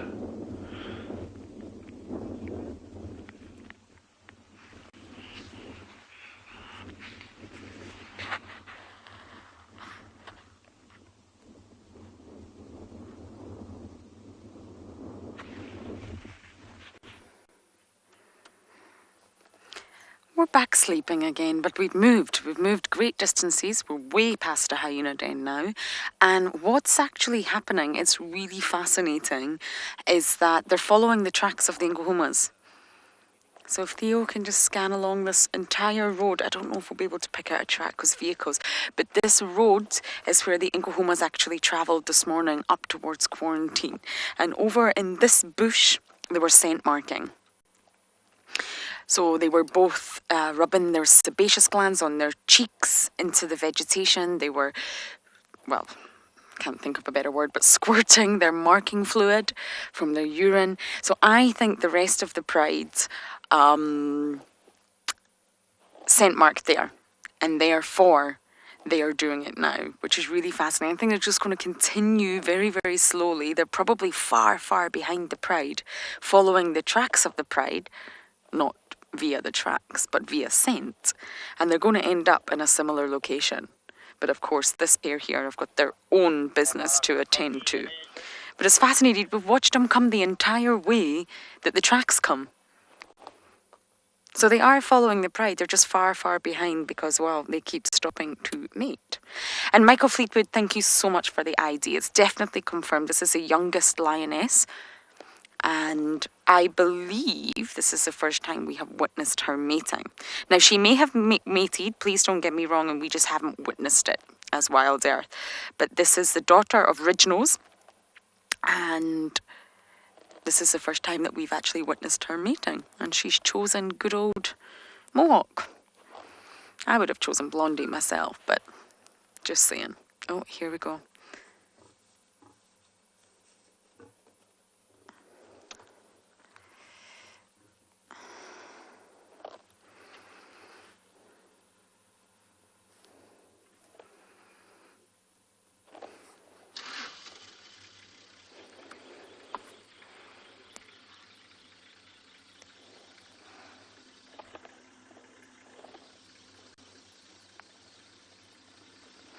Okay, I'm just going to let the other vehicle go first, and then we're going to follow. Exactly where I found the tracks this morning, exactly where they cut off into Rebecca's roads. It's amazing, they're taking the exact same pathway that the Pride took.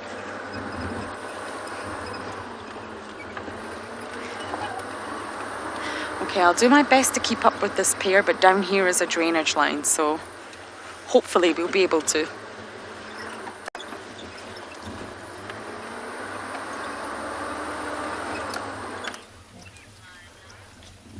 We managed to catch up to our big herd of buffalo. It's quite a large herd of buffalo here. So we're going to try and inch forward a bit to show you a clearer view. Hopefully our signal holds. But at least we managed to find the buffalo. We thought, let's at least take the buffalo tracks, because the lion, as I said, we're following the buffalo. And the buffalo tracks are super easy to follow. It's not much getting off the vehicle and walking through the blocks like you have to do with the lion. You can kind of just follow the giant trail of poo. With a buffalo herd this large, you can almost follow them blindfolded. So we thought we'd just swing ahead to the buff. There's a gap through there. And see if perhaps the lions had already caught up to them. It doesn't appear so. These guys are nice and relaxed. They would not be this chilled if one of their mates just got snacked. So it makes me wonder where those lions are. But we'll go back after this, take the tracks again and see if we can see where they ventured off. I don't think they're too far. Of course, this is the ultimate lion food item. Generally top of the menu, especially out here in the Greater Kruger. A big tasty buffalo bull weighing in over 800 kilograms will quite well fill the Djuma Pride. But it does take power to bring these guys down. They are not to be taken lightly. Powerful horns and bodies can wreak havoc to a lion.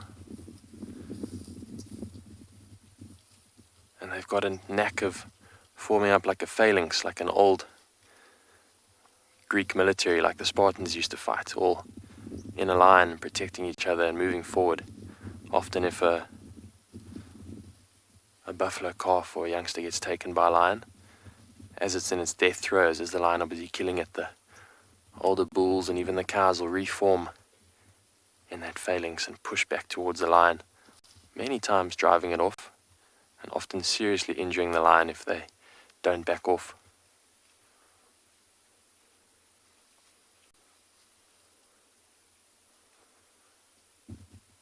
Not an animal to be taken lightly. I've many times come very close to getting in trouble myself when you're out on a walk. Generally the herds are quite relaxed. You can hear them from a long way off and you can give them a bit of a berth, and even generally they will move off. The troublesome ones are those old bulls that are often half deaf and half too lazy to move, and they'll just lie there quietly. And if you come walking along nonchalantly and spook them, then they often just come straight for you. And your only option is to get out of the way. And Murphy's Law, generally the only tree worth climbing is a thorn tree. So 9 times out of 10, when you've gotten out of the way of a buffalo, you'll still be full of blood and cuts and scrapes from the thorn tree that you so rapidly climbed.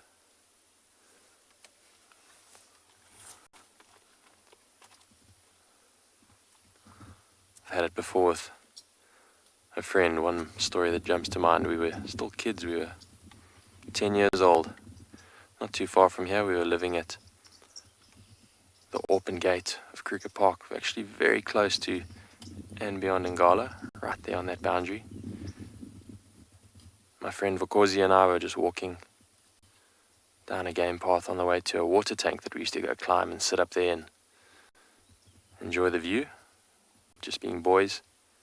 And a buffalo bull got spooked by us, came right for us, and all we could do was just climb a tree and hang on for dear life. It was a very small tree, could barely take the both of us. And this buffalo just wasn't letting up. He was circling at the bottom, snuffing, snorting, thrashing his horns. He really was not happy at our smell. We were just two little kids up the tree, giggling, but also half terrified.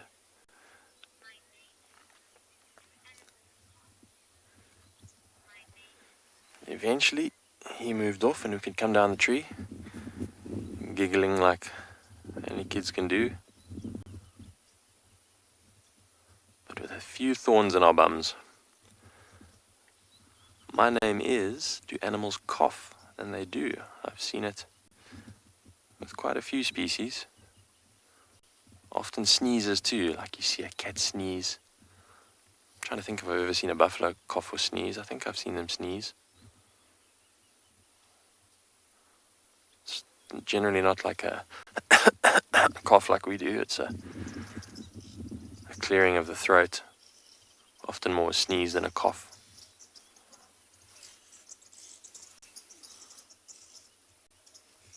It's not a wild animal, but I've seen dogs do a lot of that weird throat clearing. It's almost like they get an irritation in their throat and they have to try and scratch it in some other way. Well, glad we caught up to the buffalo. As I say, it doesn't look like any of them got munched. So we're going to turn around, go back to where we last had the lion tracks and continue the follow.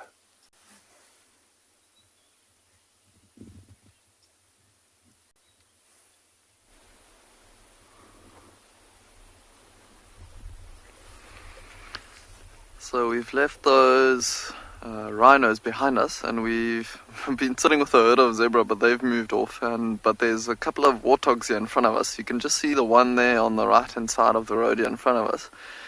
And it seems like it was like two fully grown females. This is one of the females, and there was a couple of youngsters in between them as well. Oh, there the youngsters, and looks like they're coming out onto the road on the left hand side. Let's just have a look. Again, that's another female there, and then you can see the smaller one to the left hand side, slowly walking away, wagging their tails as they go. And that youngster there, oh, only one of them. Let's see if there's maybe one more that comes out. I can just see a little one behind a tiny bush there. So just two youngsters, that's with these two females, and they are probably around 7, 8 months old now, as these females are probably pregnant already, like carrying quite a few piglets in them for the next breeding season when they will have them. And look at where they've gone now. They've gone to a patch on the road where there's actually shorter grass, but you can see that shorter grass is nice and green, and they are definitely enjoying that a lot more than the dense, long brown grass that's quite dry. Oh, look at the one on the right hand side, the youngster on the right hand side there. He is down on his knees, just enjoying the grass. Actually, like his head going up and down vigorously while he's feeding there. Just munching away. And see how he's actually creeping forward on his knees there. So hopefully we can see it, but he would have, that youngster there would have nice thick pieces of skin on his knees there, and it will most probably callousized over time from sitting like that and feeding. And let's see if we can. Oh, the one on the left hand side has also now done that. Just getting their heads a bit lower to the ground. Very funny to see them actually walking a little bit like that. But it's all just to make it nice and easy for them to feed.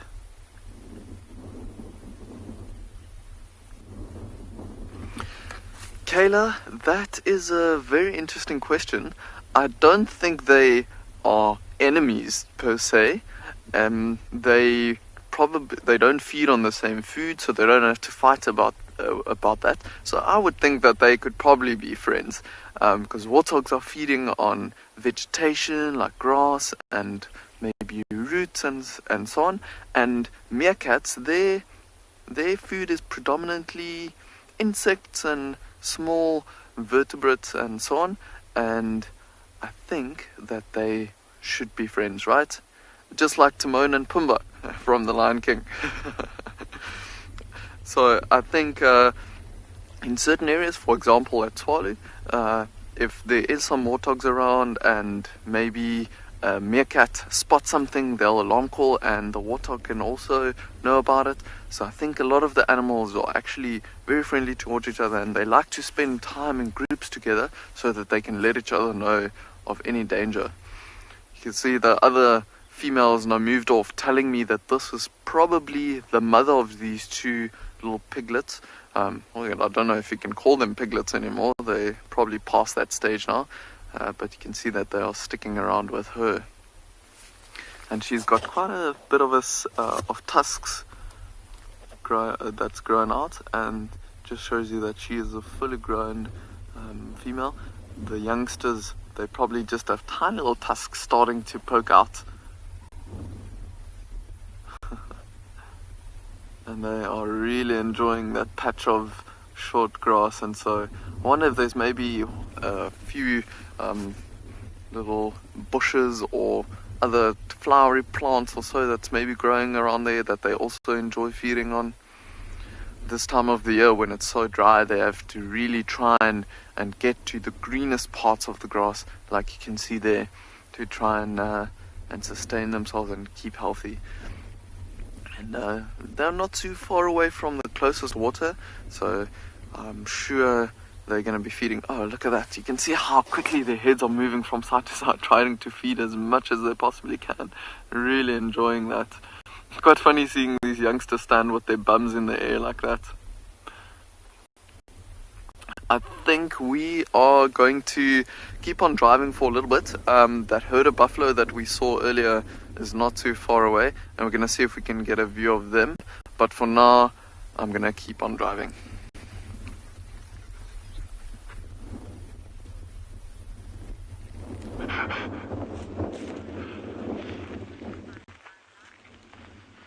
So one of them has just moved out to this burrow on the southern side, which is in a far better position in terms of warmth. Okay, it is facing into the teeth of the wind, so that'll kind of perhaps negate that sunlight effect, but I don't think so. It's warming up very, very quickly now. It's probably 10, 11, 12 degrees and increasing. It'll be another warm day today. The pups are just out there to the right. Can you see them, David? Or you? They actually are obscured by the bush now, but they'll pop out just now. We'll just give them a little bit of time. There's absolutely no rush.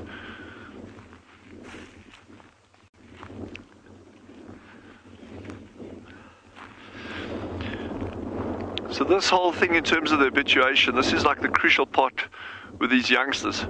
That people like Rebecca, Veronique, meerkat habituators, spending time with these meerkats, even when we're not here, is so important to get the youngsters nice and habituated to the presence of people. And obviously it helps that the adults are that relaxed as well. And even Darby's becoming habituated now. We feed him snacks through the day. And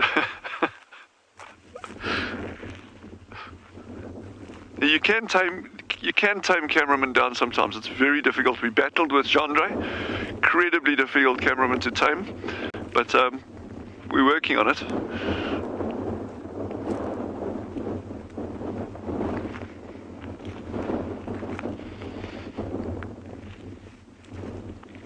It just shows you how the size of these groups can vary so quickly.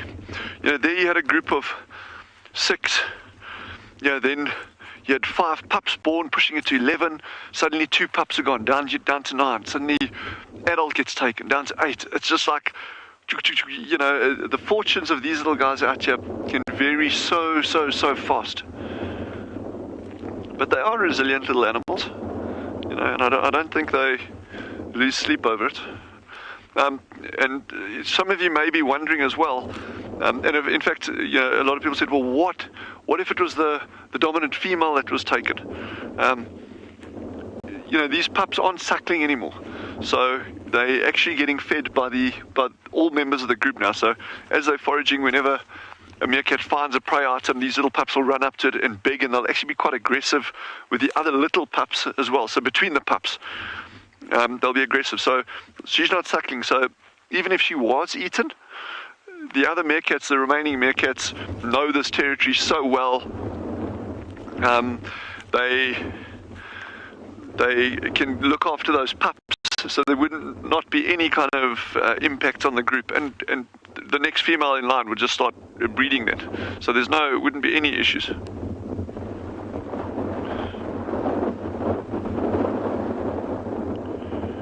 So I don't know if you lost me there, but it sounded like you may have. I was just saying, if the alpha female was caught, there would be no impact on this group whatsoever. The pups are independent.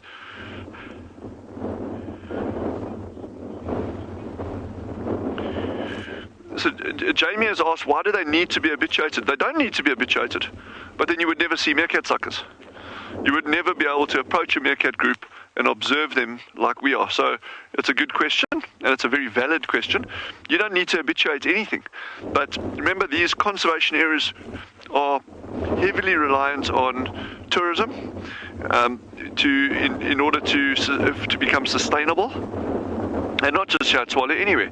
And so when you can start offering very, very unique, very special products for people visiting these areas, whether it's a public park or a private park, it doesn't matter what size it is or what species occur there, people really enjoy being able to see animals up close so they can observe their behavior and really start learning to understand them. And the way to do that is to habituate animals properly.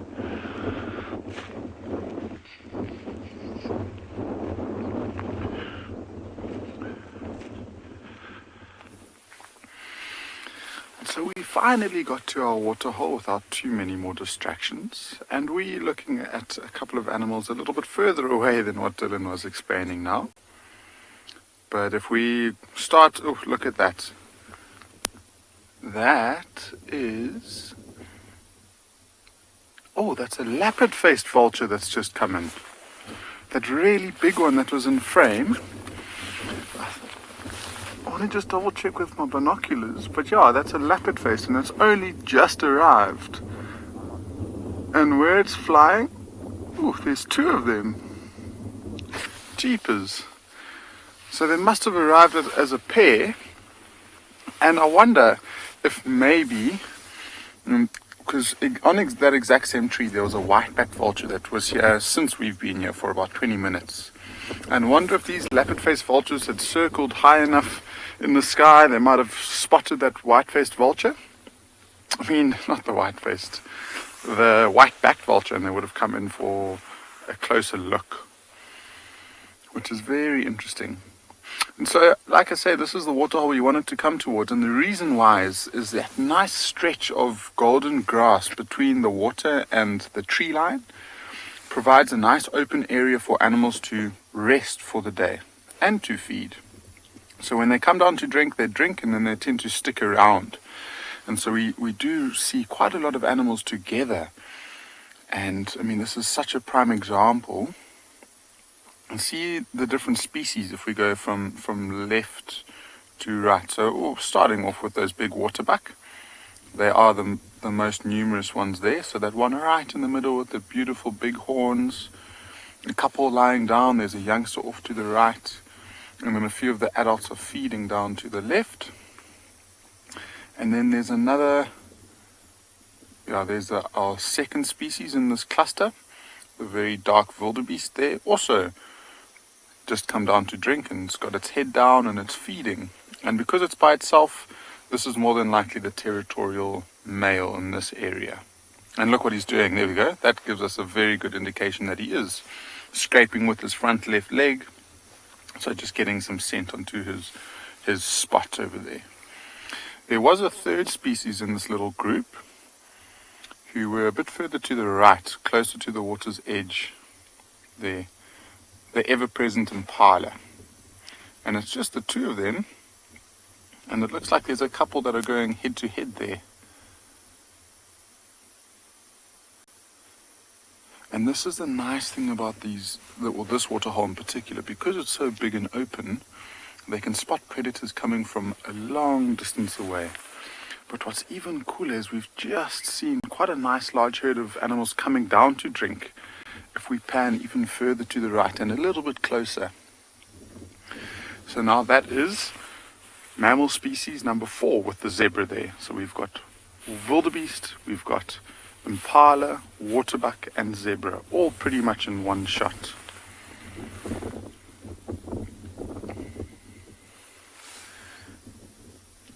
And it's interesting to see how those zebras, starting on the right hand side, coming down to drink, looks like they're trying to get closer to the impala. At least one of them was. And just look how quick they drink super quickly. So head down, 1 or 2 sips, and the head pops straight back up again. Where the zebras, slightly bigger, less potential threats and predators, they might be more comfortable with their heads very, very low to the ground. And surprising to see them walking into the water.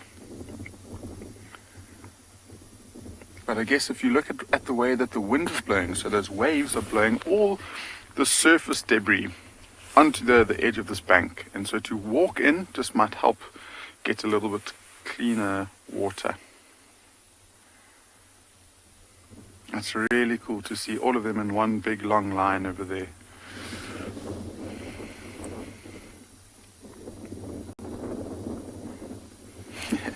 Alfred, it is a magical scene. And that is so cool because this dam is actually called the Alfred Dam. So it's named after you. And so the interesting thing about this waterhole when we arrived, and I mentioned those vultures coming in, is we've got something floating which looks like an impala carcass that hasn't been touched. And there it is right at the edge. So it's completely intact and we have no idea what happened to it.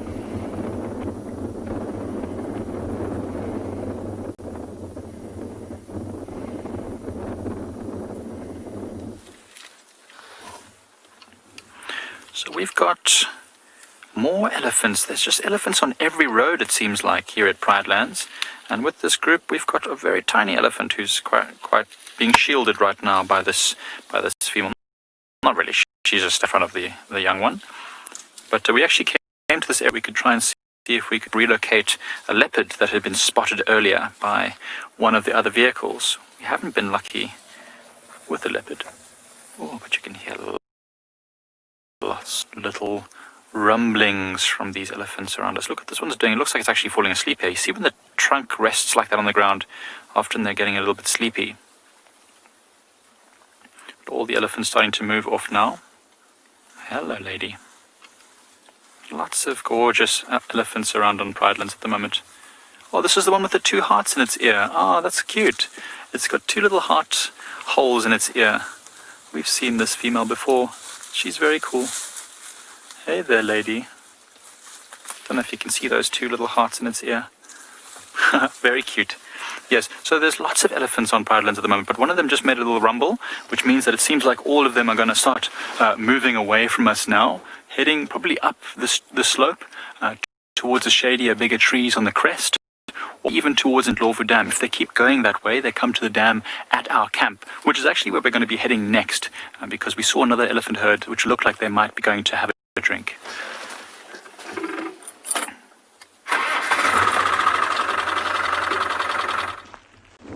Go you on the little ones. Okay, so the little alpha female is the one standing out here on the left. This is on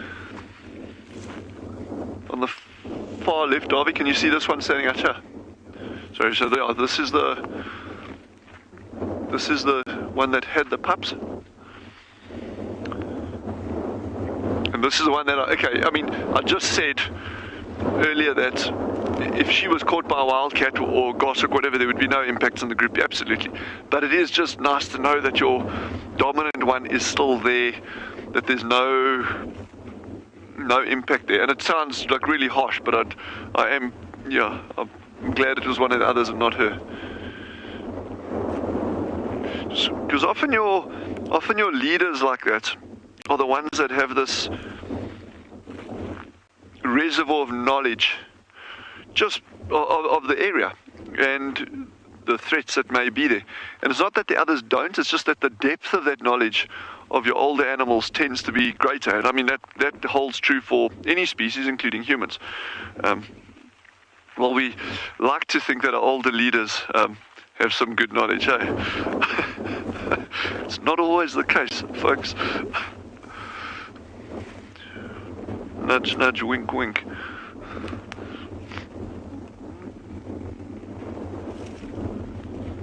And a good example of that is things with like elephants.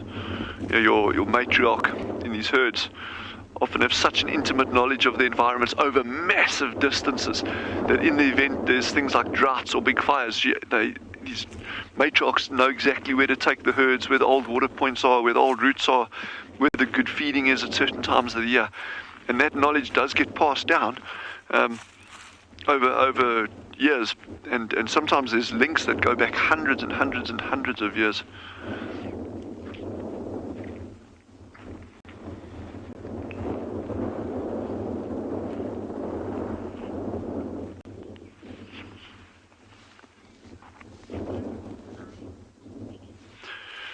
Sorry, I just lost the question there from Megan.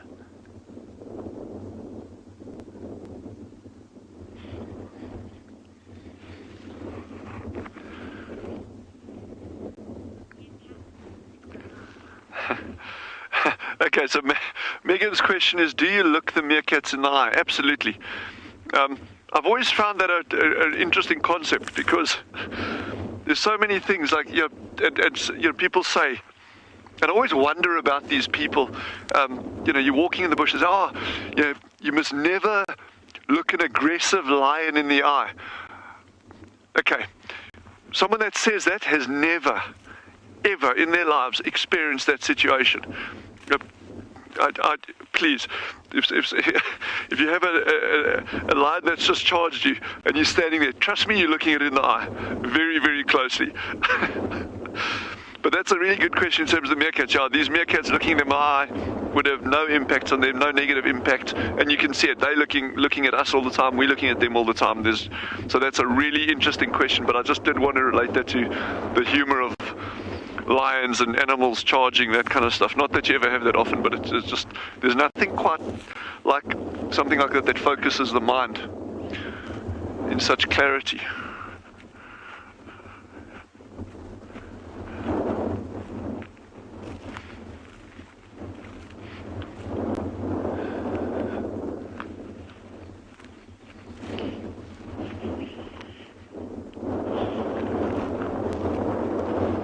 Their eyesight I reckon their eyesight is way better than ours.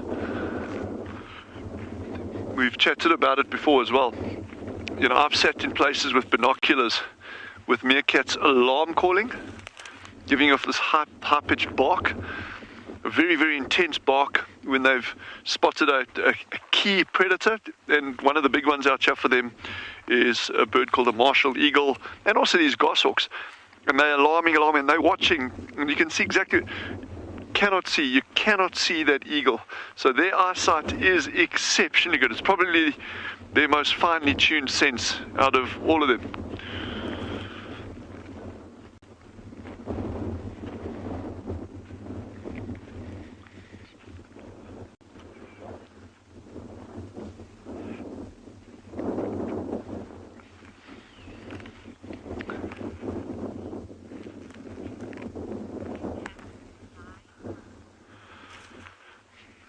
So Anna Marie has just asked, which sense do meerkats rely on the most?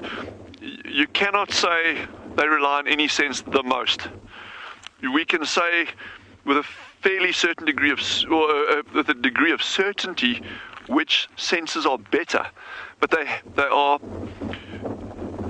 100% dependent for survival on all of their senses. So you cannot take a meerkat and if it's blind, well, that meerkat is going to die. If it's deaf, that meerkat is going to die. If it cannot smell, that meerkat is going to die. So you can't say, one sense is is the reliance on one sense more than the other. All of them are, a meerkat is the sum of all its parts. You can't extract one and say, well, this one is actually the most important. You can say that they are heavily reliant on eyesight for spotting prey, but they are heavily reliant on their sense of smell for detecting food. They're relying on their hearing for listening out for danger or alarm calls from other meerkats. So they're all important.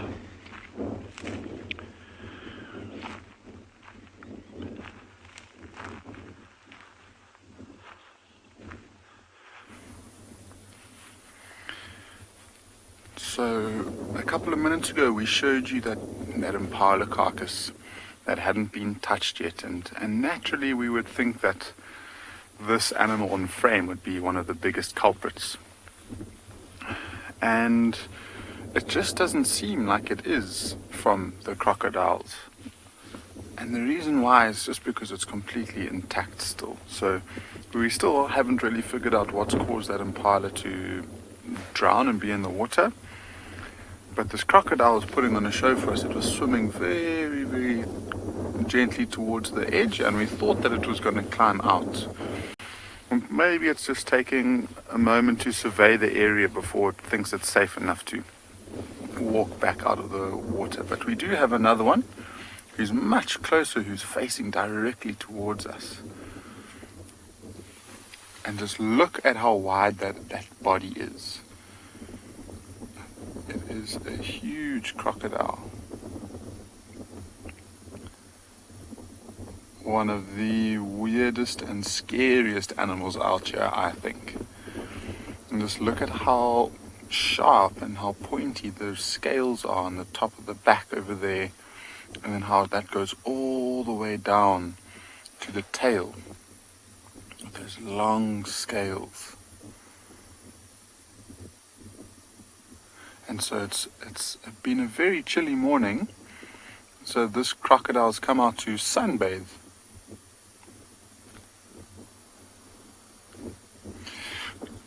Shahida, yes, I think so.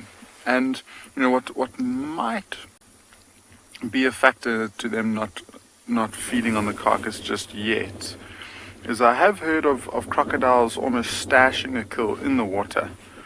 And if there's not too much competition, like there's not in this water, there's only 2 crocodiles here, there might be enough food to go around. And the advantage of stashing the kill in the water is that the meat starts to decompose. And for an animal that can't chew properly, it literally bites and swallows whole, it makes it a lot easier to break off pieces of the carcass. And so that could be a factor. But I have seen it a number of times where there's been a carcass in the water, and in this waterhole in particular, and these crocodiles don't seem to be too interested in going after it. You know, I always imagine this feeding frenzy of crocodiles swarming in and just ripping a carcass to shreds, and it's disappeared within a couple of minutes. But it's not the case, especially in this waterhole at least. And just look at how this one's swimming. I mean, the whole body's still, and just look at how slowly the crocodile moves its tail back and forth as it moves forward. And just look at how still it moves. There's not a single wave or a ripple that it creates. And that's one of the ways that it sneaks up to its prey. So if it was going after that impala, it would have probably felt and picked up that these impalas were coming down to drink. And it would have completely submerged itself and used that tail, exactly what it's doing now, to swim as close as possible to those impalas as it could. And then when it feels that the crocodile's coming down to drink, then it uses its tail a lot more aggressively. And because it's so thick and full of muscle, it's got an unbelievable acceleration. And so it can go from sitting still in the water, it accelerates, and it can accelerate incredibly fast forward, and hopefully just latches onto either the impala's head or the throat, or maybe one of the front legs as it's drinking. See now, and it's still there.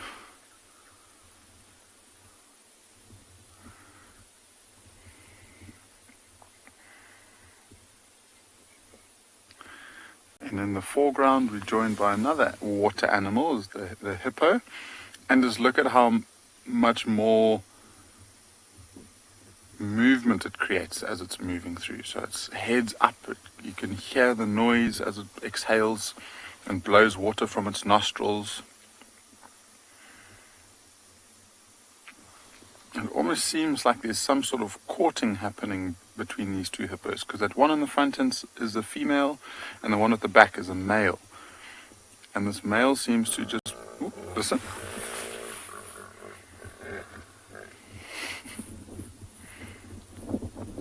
So that male's not letting that female move too far before he reacts and follows her.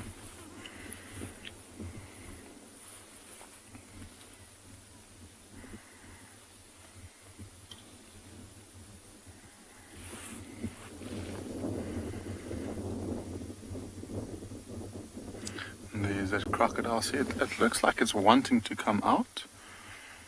And you might find it will take a couple of steps out of the water hole and then it will just sit. And it still wants to have the protection of the water. On land, it might feel slightly exposed. I don't think that there's too many animals that will voluntarily target a crocodile, even if it's out of the water. But it just wants a quick access to scurry into the water where it feels much more at home.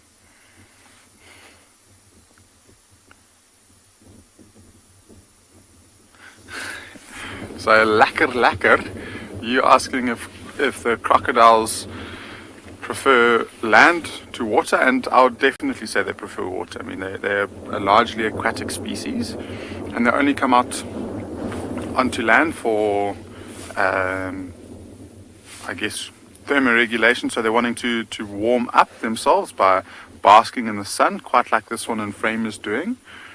But if it wanted to and if it chose to, it would move into the water, and that's where it feels the most at home.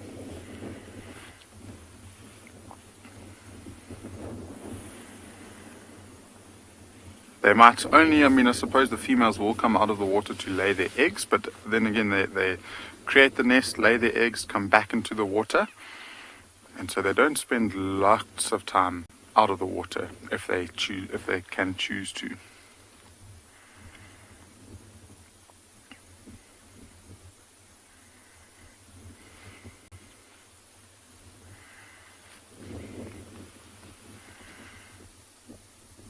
See that one there, looks like it might be coming out now. No, obviously didn't like that spot, and so now it's moving along. And as it moves along that bank, it's getting closer and closer towards the animals we had a little bit earlier on. So that would be the impalas and the waterbuck.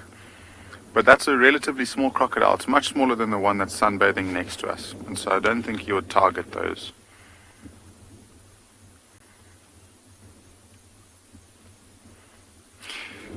So Kira, you're 13 years old, and if I were to give a size, I would say it's roughly about the size of a soccer field, both in... Oh, the crocodile's coming out. It's finally found a spot, and it's literally just walked out, got most of its body out, and it's sat straight back down. Its tail's still in the water. Sorry, Kira, so just to get back to that question, I would probably say it's roughly about 100 meters in length and maybe just under maybe 80 meters or so in width. And so there's lots of water here, but it is reasonably shallow.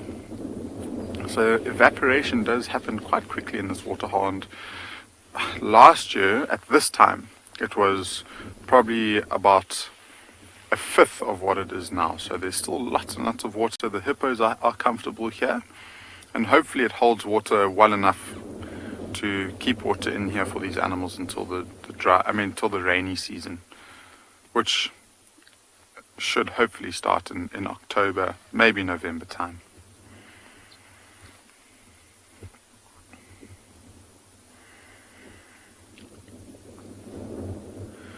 So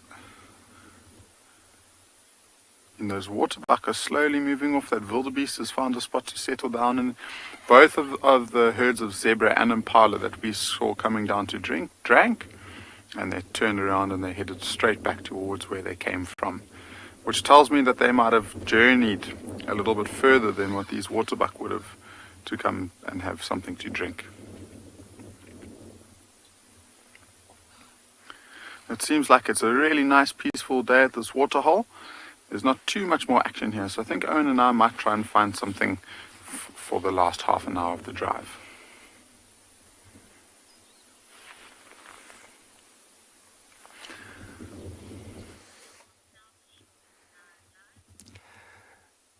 And we got them. The tracking paid off, and our morning was successful. We present the Djuma Pride.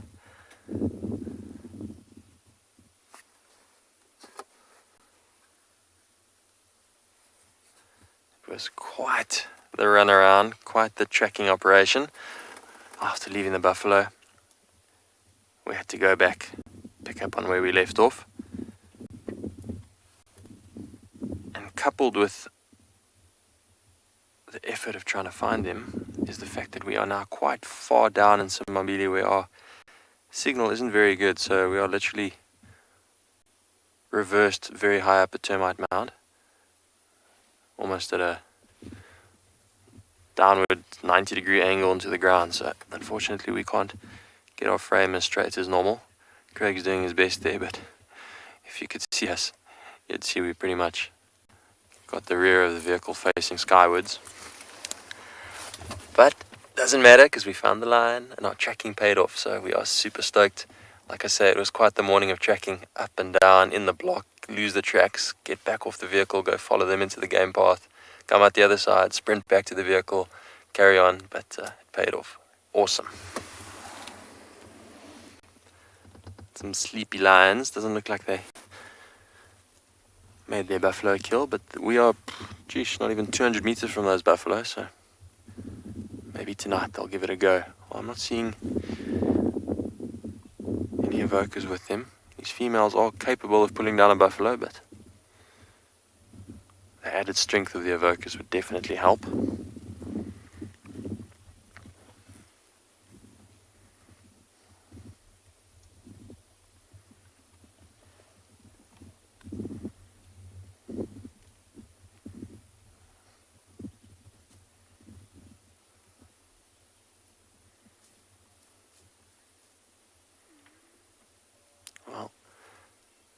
Just so amped and stoked and happy that we found these lion.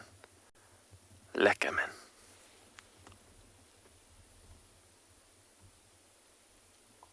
WildEarth relies on support from viewers like you to carry on broadcasting our daily live shows. A small donation goes a long way in helping us on our mission to connect the world with nature. Please visit our support page to see how you can help and become part of the WildEarth family.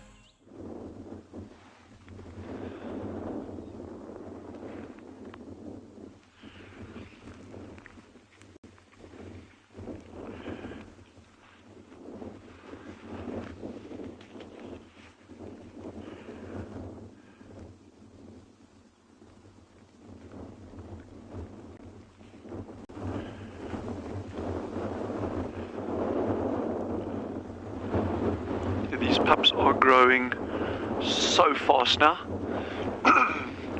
by the day.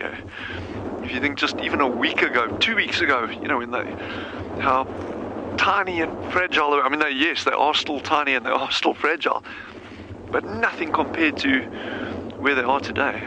Yes, they grow so fast. One day they'll be at school, the next thing they're at varsity.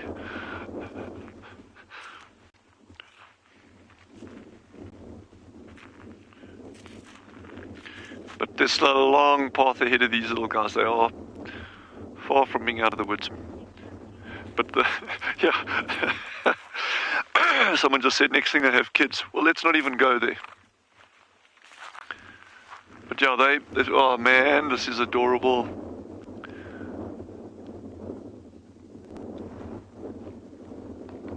But becoming more and more active. I love it when they hold on like that.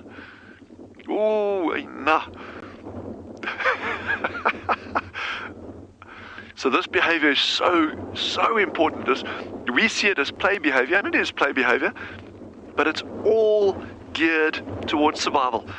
So grabbing each other by the scruff of the neck, rolling, tumbling, fighting like that. They are learning crucial life skills, and not just being able to defend themselves or sort of stand their ground within the group, but also as defense against predators. If they get attacked by something, a meerkat that gets grabbed by a predator doesn't just like lie there and say, all right, okay, it's my turn to go kind of thing. It's like they fight.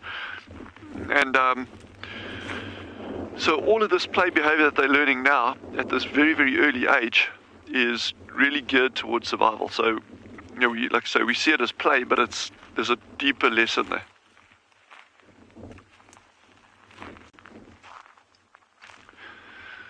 And not just in terms of predator avoidance and competition within the group, but sometimes their prey fights back.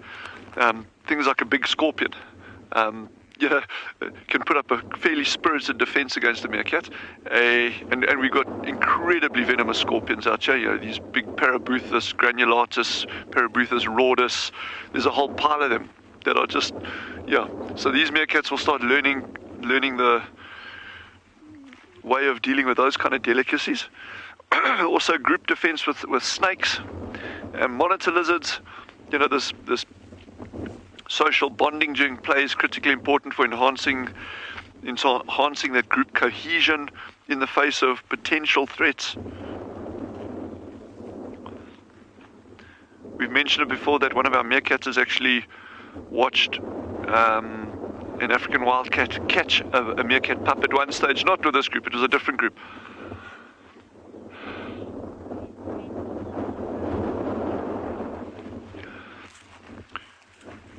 Ruth has just asked, how long do they spend on the lookout every day? They spend the entire day on the lookout. They have to, because otherwise if they don't, they'll get killed. That's the long and the short of it. But what it is it's not the same animal on lookout duty all the time, because they also need to forage. So they'll keep alternating, but the entire day is devoted to vigilance. So what you're seeing here now, that single animal just standing up and looking around, that is taking place right through the day. From the time they come out the burrow till the time they go back in, while they're at the burrows, while they're foraging, there will always be a meerkat or more on the lookout for danger. Coming back to that wildcat story, so one of our meerkat habituators actually watched an African wildcat run in, grab a meerkat pup, run off with it. It wasn't this group, it was another group a couple of years ago. And the meerkats actually chased that cat. They chased after it. And the cat got such a fright, it dropped the pup, and they got the pup back unharmed. So it's pretty remarkable what they are capable of if, with that group cohesion is so important for their survival.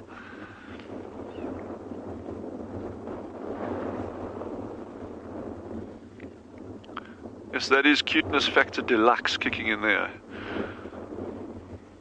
But they are just so stable on their feet now. They're tiny bit wonky, but not too bad. But I mean, just all their motor drive skills are just kicking in so well.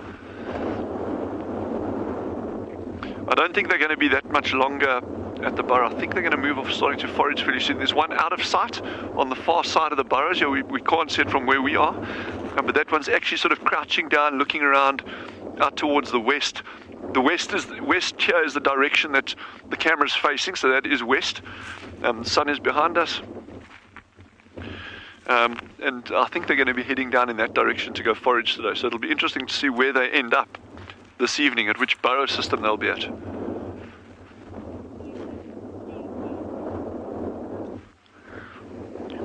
Lorel has just asked, do meerkats play games?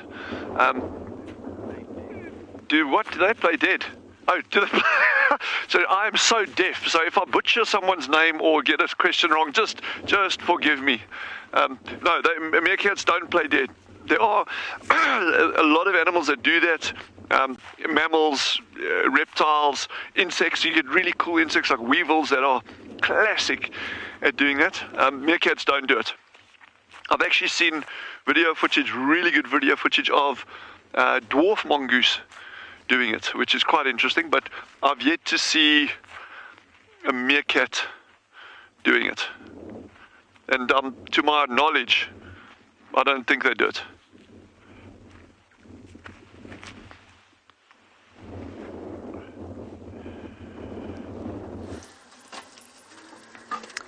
My lions don't play dead. They just look it. Very sleepy, exhausted. And it's been interesting to watch them. She's getting very, I know this is a human word and I'm probably anthropomorphizing here, but she's very grumpy. She's really not tolerating him well. And I think she's in pain. I mentioned this the other day with the other lioness, tattered-eared lioness with Blondie. Their genitals swell quite greatly. And he actually has a barbed penis. I know that sounds really strange, but it's barbed. And during the act of mating, it doesn't hurt, but on the extraction, when he's pulling out, it's very, very painful for her. Well, I don't know how painful, but I know that a barbed penis, I imagine, would be painful. And that's why she turns around and swipes him, and there's a lot of growling. He will always stand above her, and he normally bites her neck. Any lion does this. And there's lots of reasons for this. One of the reasons is that it's said to calm the lioness down. Because when, well, any felidae actually, any felid, when they're young, the mother picks them up by the neck. As you know, many animals do this. So it's said to calm her down when he holds her by the neck. It's also to steady her, because she could turn around and swipe him at any moment. And a cut from her claw could take out his eye. So he does that to control her, but also to calm her at the same time.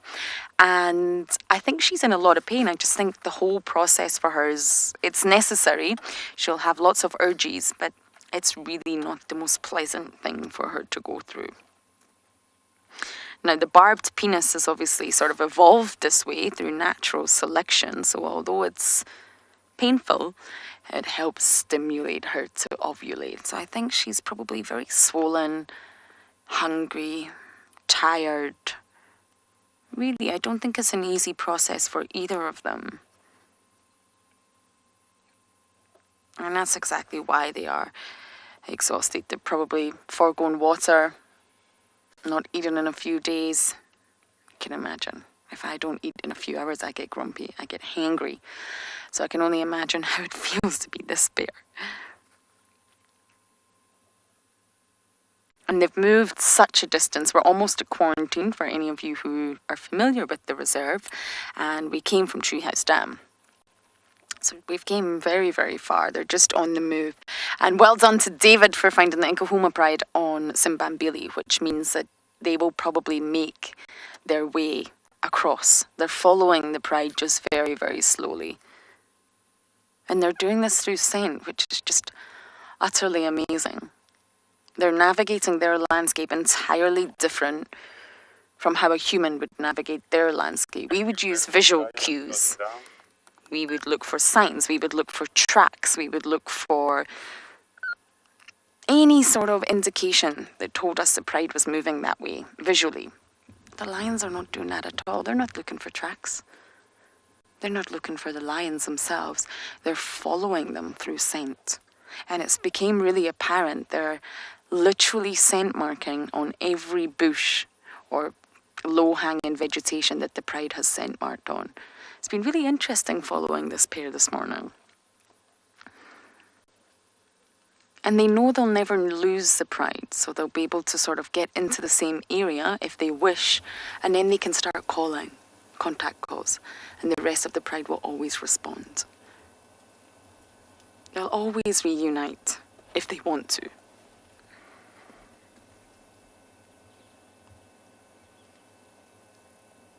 And normally when we look at a lion, we see that fast, heavy panting, that heavy breathing, because they're full and uncomfortable. And this is not the case here. This is a sort of breathing pattern of someone that's sleeping quite deeply. And it's not the best views. I know it's the only views we have. They're right in front of the car and flat.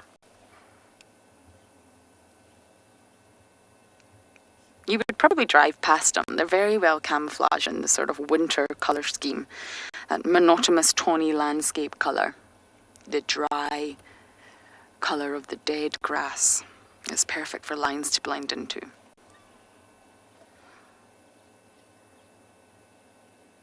Hopefully they're around this afternoon, but I do think they will start making their way west.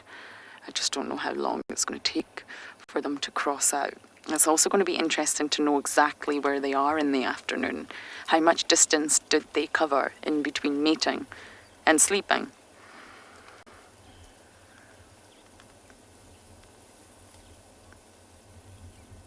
Butterfly. You're saying how sweet they're even sleeping together.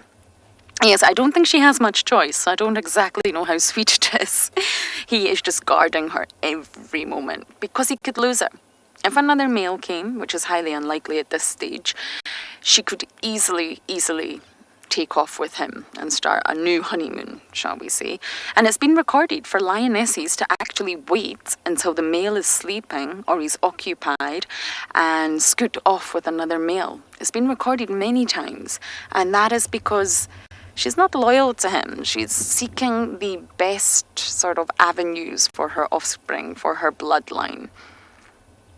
The best genetics, mating with more males, confusing the paternity. There's so many reasons behind it, but it has been recorded that as soon as that male goes into a deep sleep or is otherwise occupied, he'll lose her. And the minute another male who has recently fed and recently hydrated gets her, he's got no chance. He's exhausted, poor soul. Really, really exhausted. So the minute another male comes in and can lose her, and that's why he's guarding her so fiercely. But yes, it does look rather sweet that they're sleeping together, facing one another.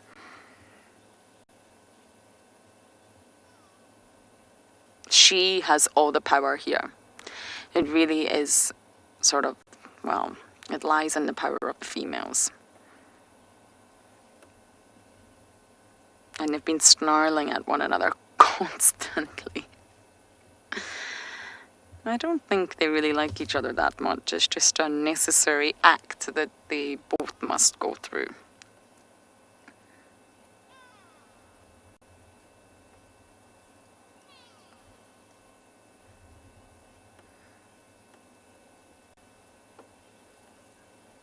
Okay, we're nearing the end of the drive, but of course we're going to sit tight here and hopefully get that one last bout of mating before the end.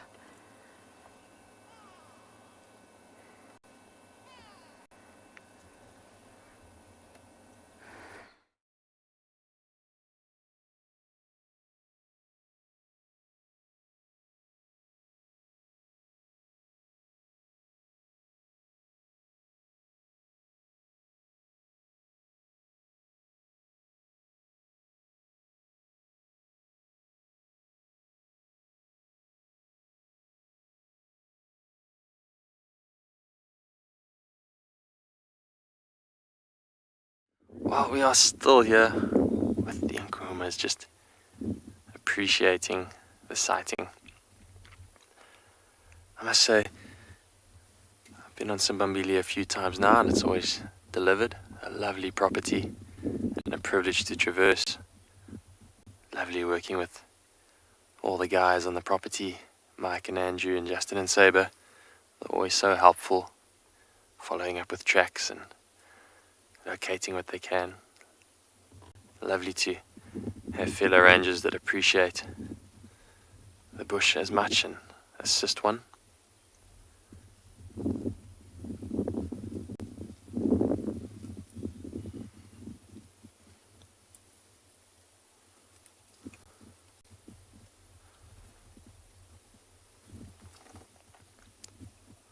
I wonder what will transpire tonight. These buffalo saying, yeah, they're actually slowly moving in this direction.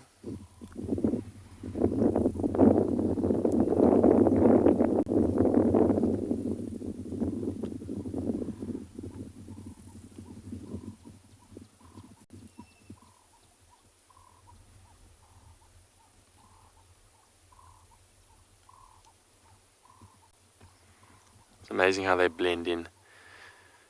When you aren't expecting lion, 99.9% of the time they'll alert you to their presence before you see them if you're on foot. Because to come walking through this grass, we make lots of noise, and the lion will hear you and start looking at you from a long way off, way before you can see them. They blend in so well. And when you get within their comfort zone range, then they'll give a little growl just to tell you they're there. And that's when you stop and freeze and stare intently into the bush, oftentimes still not able to see anything. Eventually you might see the flick of a tail, and then the face of a lioness with those piercing yellow eyes becomes visible all of a sudden as she peers at you through the long grass.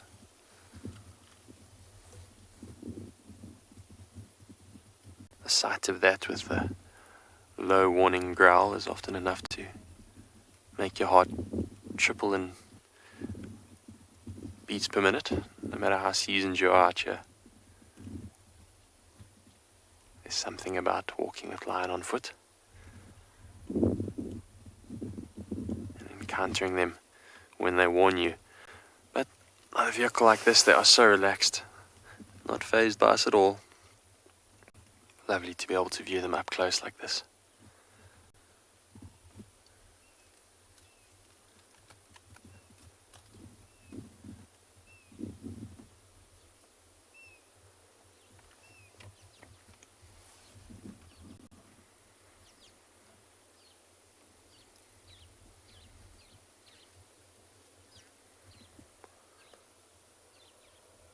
It's been a lovely morning for us.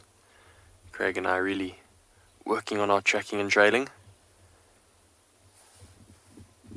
What a privilege to be out here in the Greater Kruger and bring you the beauty of nature.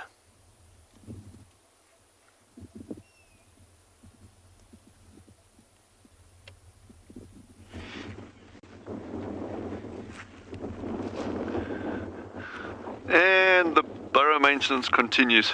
Sorry, we lost your audio there a little bit. So where I'm standing at now, it's exactly, I think, this is the direction that they're going to start moving out in. But let's see.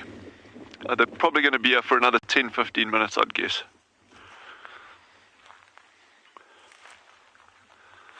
But even the little ones are starting to get involved with their digging now. It's more kind of like just replicating what the adults are doing.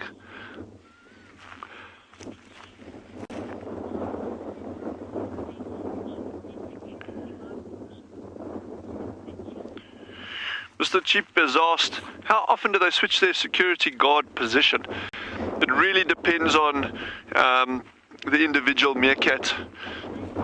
It's, you know, if they've been standing facing in one direction a long time, they'll keep looking around. So it's not that they have to physically turn the whole body to get a different angle. You know, you can see it like shifts on that spot like that. So yeah, I don't think there's any set thing there. It just depends on the individual. But good question. As long as they're getting a 360 view, then they're quite happy. So we're just going to spend probably another couple of minutes here with these little guys to see which direction they're actually going to go out foraging. And I'd love to know just how this area that we're in now compares in terms of foraging compared to the other burrows that they were at. Because very often they move these burrows, also dependent on how good the feeding is. Yes, I'm really mixing up my words this morning. How good the feeding is in a particular area. So they could have utilized that area heavily, and now they've moved on to this area just because there's better forage available here.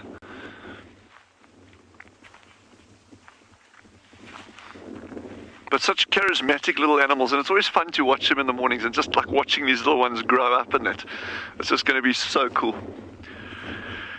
But yeah, that being said, wherever you are in the world, whatever your plans are today, just please stay safe. It is such a privilege having you with us, and we will see you again this afternoon. Cheerio.